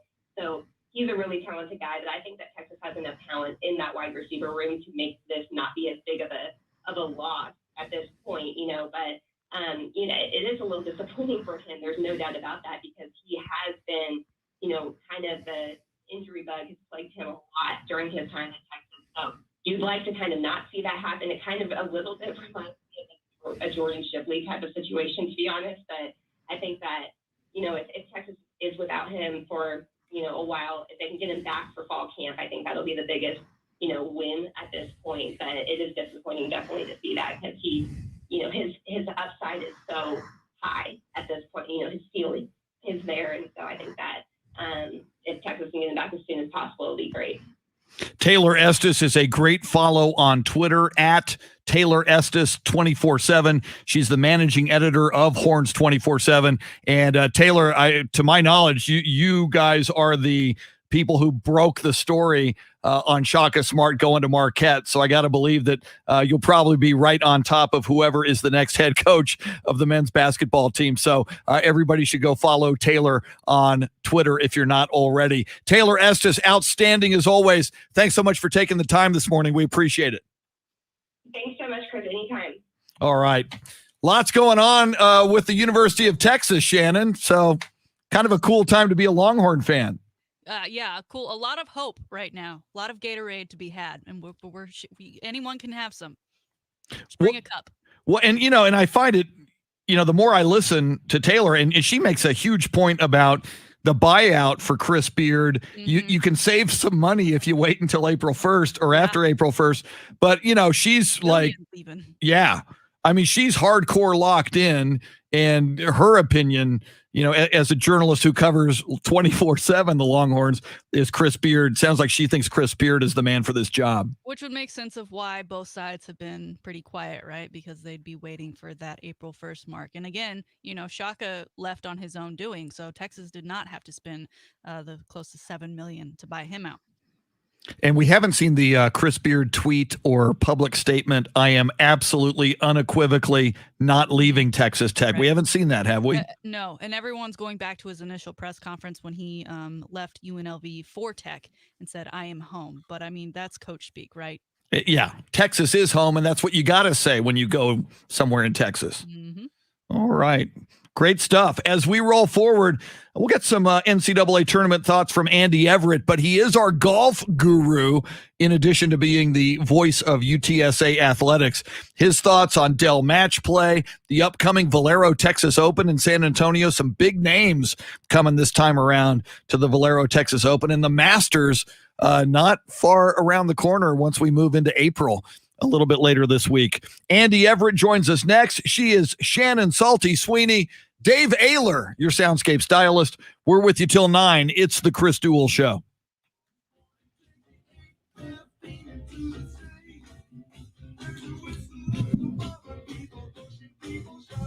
Yeah, Juan, I'm sorry, I didn't see your Rick Pitino question. I should have asked Taylor about Rick Pitino. My bad. I would have gotten that in if I'd have thought about it. Oh, there's no way.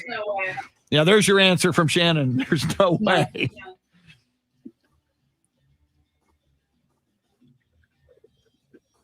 Juan says the football team has been soft for years since Mac Brown, always underachieving. Yeah, Juan, I think that's why they made the change, and I think that's why they went for probably the biggest name in the land, which was the offensive coordinator at Alabama, Steve Sarkisian. So we will see how they do from here. All right, John Williams, you want me to check my Facebook Messenger? So I will do that.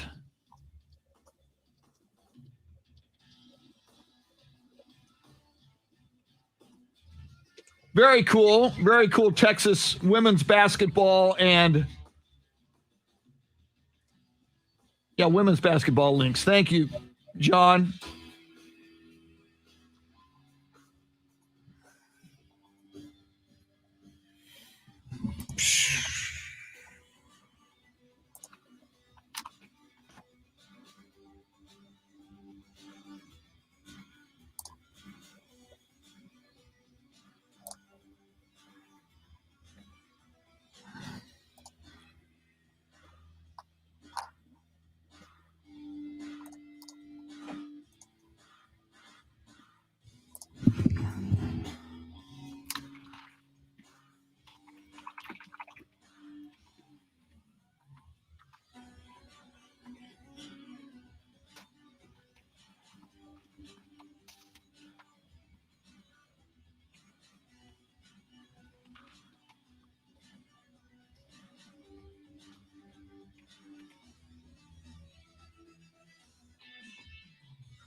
Right.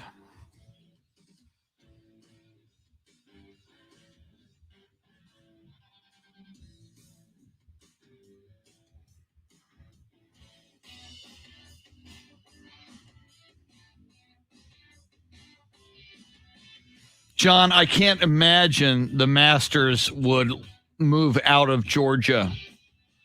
Now, the NBA and the Major League Baseball All-Star Game possibly.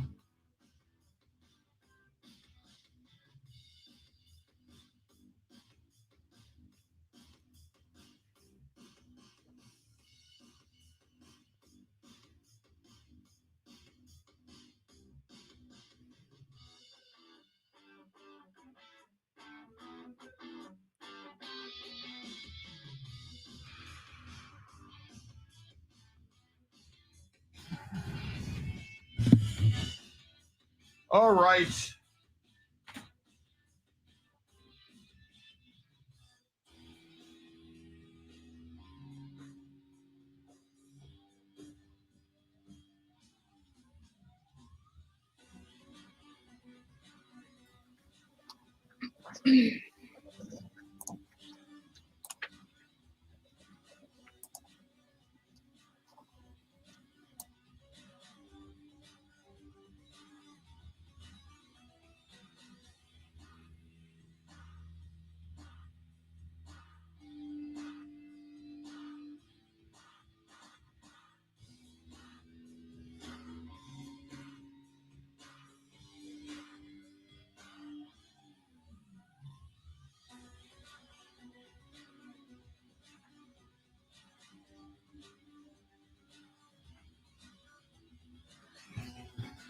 Andy just texted me. He's calling us. So, as expected.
Yeah, Axel, I wish they would do it. I don't think they're going to do it, but I wish they would.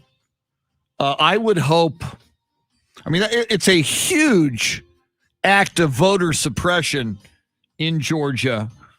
I would hope Major League Baseball would take their All-Star game out of there. I don't think. Thank you.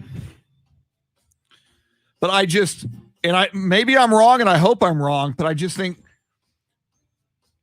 and if Tiger led the way, and Tiger denounced that new law in Georgia, and asked the Masters, I mean, that would be powerful, but he would have to do it, I think, because he would be the power broker.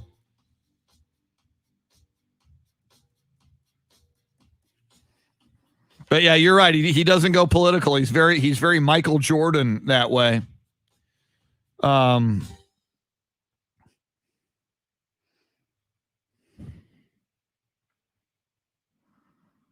Here we come.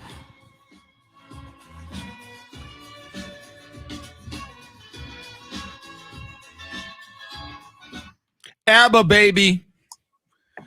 One of the reasons to love Andy Everett. Oh, by the way, it's the Chris Duel show along with Shannon Salty Sweeney. If you're just tuning in on your radio, Dave Ayler playing the ABBA. Andy Everett proudly admits he is an ABBA fan. That takes courage. I proudly admit I'm a Barry Manilow fan. That takes courage. Ladies and gentlemen, let's welcome him in, the courageous voice of UTSA athletics and golf guru, host of the golf show on Ticket 760 in San Antonio, Saturday mornings at 8 o'clock. Andy Everett, welcome back. If liking ABBA is the only thing that makes you courageous, we're all in trouble. That's true. It's not exactly like serving your country, but all right, you make a good point. Andy, all kinds of stuff to talk about in the world of golf, and we're going to get to it. But I do want to ask you this. As the voice of UTSA athletics, who pays a lot of attention to obviously college football, men's basketball, but also women's basketball, and you called a lot of WNBA games for the San Antonio Stars and Silver Stars as well. A lot of what we've been hearing during these men's and women's basketball tournaments, especially the facilities for the women, the weight room not being the same, the swag they get. Shannon told me something I didn't know this morning, that the men's tournament had an app and the women's tournament didn't. And then they got an app for the women's tournament, but they don't update it. Why do you think the NBA is dropping the ball in such a big way when it comes to women's basketball and, in this case, the women's tournament? I think the NBA basically has saved the WNBA for years, and I'm a huge fan of the WNBA. I was privileged to be around the Stars and Silver Stars for 13 of their 15 seasons in San Antonio. I don't follow it as much as I did when I was covering the team, but I still keep an eye on some of the same players that were on the Stars team, at whatever team they're on, whether it's the Aces or other places. And I have no idea. I think, obviously, when you start talking about women's sports, there's a lot of people that are listening to the radio that turn it off. I don't necessarily know why, other than it's just not as popular as the men's sports. And I read something earlier this week where Title IX suggested that equal opportunity doesn't necessarily mean equal money. I don't think anybody's suggesting that Candace Parker and Diana Taurasi and those players make $40 million a year like LeBron James does. But they should still have the opportunity to play, and they do play 34 games. But for those ladies really make a lot of money is overseas. In the winter months, playing on all kinds of different teams from Russia to China to all throughout Europe. I would assume in a normal season. I'm not sure how much of that happened over the last year with COVID. But my only thought on the disparity between the men and the women here in San Antonio is this was put together quickly. And UTSA's weight room pales in comparison to anybody that's in Indianapolis's weight room, although it's much better than it ever has been before. And I would imagine St. Mary's doesn't have similar facilities, and I'm not sure where they put these workout places for girls to go, whether it's a hotel, ballroom, or wherever it may be. But yeah, I think we need to get better at this, obviously, and to make sure that the coverage is as good as it can be, and the opportunities for women to prepare for their games are very similar to what the men have. Well, and you mentioned those weight rooms. Those were in ballrooms within the hotels. And the first excuse the NCAA had was that there just wasn't enough room in the ballrooms. Of course, during the digital age, there are photos and videos of all of the inconsistencies, along with what the NCAA has said. I know you mentioned money is at the pro level, but at the amateur level, right, the money shouldn't it just be spread evenly?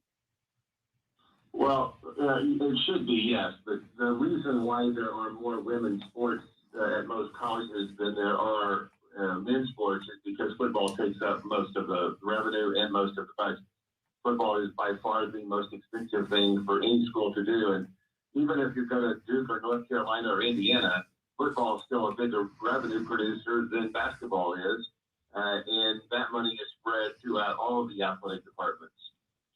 Typically, and I don't know how it is at most schools, but I think at some schools, and I would assume it's most schools, I'm not sure, that the men and the women share the same weight facilities and workout facilities and all of those things. So I think that for the most part, you have equality around college sports. I think obviously the NCAA kind of rushed this together at the last minute, and that probably whoever was in charge of that didn't get the stuff there. And don't tell me you don't have enough room. You can make a ballroom as big as you wanted to be able to put whatever you want in it. He is Andy Everett, in addition to being the voice of UTSA athletics, a big golfer himself in the real world, and covers golf, host of the golf show on Ticket 760 in San Antonio. And Andy, a big couple of weeks, 3 weeks for golf. You had Dell match play in Austin this past weekend. Now we move into the Valero Texas Open with some big names coming to San Antonio. And then it's time for the Masters. Before we get to the Valero Texas Open, any thoughts on Dell match play over the weekend that struck you? Yeah, I thought it was good golf. Obviously, yesterday it was terribly windy, and that really hampered the players from playing good golf. I don't think any hole was won with a putted birdie. I think there was a chip-in birdie from Horschel and a conceded birdie for Scheffler. But other than that, it was survive and advance to the next hole, and that's kind of made for a little bit of a boring match. But still, we had good golf all weekend, and that's such a fun golf tournament to watch, and on a great golf course up in Austin as well. I think one of the best golf courses in the state of Texas, at least from those lists of courses that I've had the opportunity to play before. Then I wake up this morning to a press release from the Valero Texas Open that Dustin Johnson was a late commit Friday, and they just decided to announce it this morning. So number one player in the world will be in San Antonio this week, and I can't remember the last time the number one player in the world was here. I'd have to go back and check all the different lists, but that's a huge pickup for the Texas Open. Is it surprising to have such big names at a tournament just for the Masters like this? Well, there's schools of thought with PGA Tour players. Not most. Some want to have a real round of golf before they in tournament situations before they go to Augusta. Others would like to go to Augusta and practice. But there's two things that have changed that a little bit in the last couple of years. Saturday and Sunday next weekend at Augusta, Saturday, the golf course is basically closed until 4 or 5 in the afternoon for the ladies' amateur event. And so there's no chance to go play the golf course on Saturday. And Sunday, they have the juniors there with the drive, chip, and putt contest. And while they're not on the golf course, a lot of the pros are busy watching and helping and tutoring those young kids. And so it's not as easy just to get a practice around tee time at the Masters if you're one of the players on Saturday and Sunday.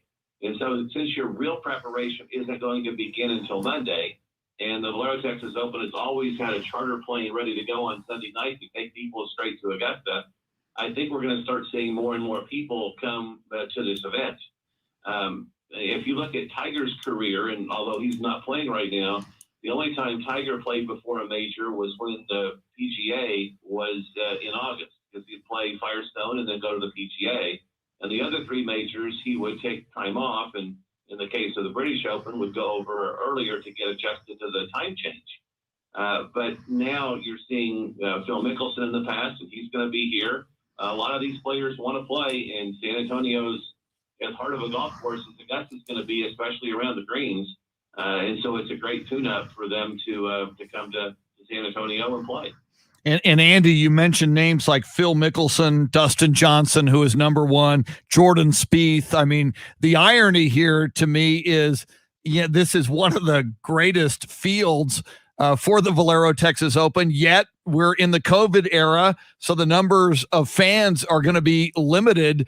How difficult, what are the numbers, and how difficult will it be for fans to get out there and watch these golfers play?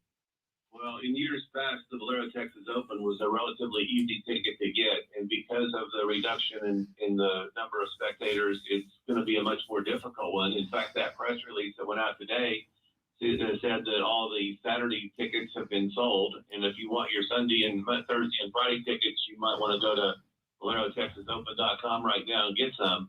And I don't know what the number is, and I don't know that they want us to know what the number is because they want to get as many people as the CDC and local officials will allow. And sometimes when you cap things at a number, that scares people off. So I'm guessing it's somewhere between 5,000 and 10,000 people a day. That's just a kind of an educated guess based on what the Florida tournaments did and what Austin did. There's a lot more room at TPC San Antonio for people to walk around and to social distance, much more than there was at Austin Country Club, or for that matter, even Bay Hill, where they first started letting in fans a few weeks ago. Players Championship probably somewhere in the middle in terms of accessibility for fans to stay away from one another. But the unfortunate part is it's not an easy walk because from the parking lot to the first tee is a good mile and a half. And so if you are going to go out there, I suggest you bring some comfortable shoes and plan on walking a lot if you want to see a lot of golf because the golf course is very spread out. Now, Jordan Spieth has been off his game for a couple of years, but he always seems to shine when it comes time for the Masters. He played pretty well this last week, making it into the weekend, and now, of course, he's heading to Valero. But if you had to pick a group of guys for picks to win the Masters this year, who's currently your favorite? Close to breaking through, and it certainly would be great for him and for everyone else to have a kind of a breakout performance. Tony Finau is another player that's been knocking on the door. Typically, the Valero Texas Open over the last few years has been won by a lot of first-time winners. Corey Connors 2 years ago won, and there's been several other players out there that have won for the first time. Abraham Answer lives at least part of the time here in San Antonio, plays at TPC San Antonio a lot. I think he's somebody that you should keep an eye on because he's very familiar with the golf course. But I would put Finau and Answer as two good players that I would look for. Charlie Hoffman won his first event here a few years ago, and so there's just a number of really good players that a lot of people haven't heard of. And while fans, I'm sure, would like to see Phil play well and Jordan and obviously Dustin Johnson, those other guys have played well here in the past. And in the case of Abraham Answer, he knows the golf course really well. Andy Everett is the voice of UTSA Athletics, and you can hear his golf show on Ticket 760 in San Antonio Saturdays at 8 a.m. And if you're outside San Antonio, you can find it on the iHeart Radio app. Andy Everett, always outstanding, sir. Thanks for taking the time. We appreciate it. Thank you. All right. So, Shannon, do you have golf fever after being out there for Dell Match Play, and now you got Valero Texas Open, then the Masters? Are you? I know we're locked into the men's and women's basketball tournaments, but are you feeling the Masters on the horizon now? Oh, I love it. It's exciting. I was actually thinking last night. I've been sitting on the couch watching a lot of basketball, but I'm probably my laziest weekend of the year is Masters weekend, right? Because basketball games typically don't really get going until the afternoon, later into the evening. There's time in between, but the Masters is just five days, right? Well, last year they didn't do the putt challenge or whatever it is from that 16th hole, but typically it's just days of me sitting on the couch doing absolutely nothing, and I love it so much. Well, and so many times Tiger Woods was a part of the Masters, and he was a reason to tune in, and he would always seem to, bring his best game. And, recently with his comeback, won the Masters a few years ago. This is going to be our first Masters with the doubt as to whether Tiger ever plays again. I wonder if that's going to be a subtle or a not so subtle shadow over the Masters this time? Yeah, I'm not sure. I am glad that this year it's not on Easter weekend. That's always been you need to hang out with the family. But it's the Masters, but it's Easter, but it's the Masters. Yeah, so Easter Sunday, Masters Sunday have parted ways this year, and so I'm looking forward to it. There you go. All right. Our poll question, Shannon, we're trying to figure out of these underdogs who might have the best shot to break into the men's Final Four. What do we know right now? A lot of people still liking that number 11 seed UCLA, and tied now number 3 Arkansas and number 12 Oregon State. So not many people feeling your USC Trojans here to beat the Zags. Yeah, nobody's giving them a chance against the Zags. I give them a little bit of a chance, and I'll certainly be in place. It's actually the early game tomorrow at 6:15, USC versus Gonzaga. So I won't have to stay up late, thank goodness. Very kind of them. Yeah, very kind of them. Somebody's got to beat Gonzaga if you're going to stop them from winning the whole darn thing. So USC will take their shot. Our thanks to Taylor Estes from Horns 24/7, Andy Everett, who just joined us, talking golf, talking tournament, and more. Dave Ayler, outstanding job, sir. Thank you very much. I'm a little disappointed there's not some head-banging band on your shirt. It's pretty sedate attire you're wearing today. I can make up for that tomorrow if you'd like. Okay. We look forward to that. Shannon, have yourself a great Monday. Yes, you as well, sir. All right. Thanks, everybody. Enjoy your Monday. Don't forget, 5 more times. You got a shot at that double your stimulus check. We'll be doing that contest 5 more times on AM 1300 The Zone and Ticket 760. We will see you in 21 hours. Have yourself a great Monday. Adios.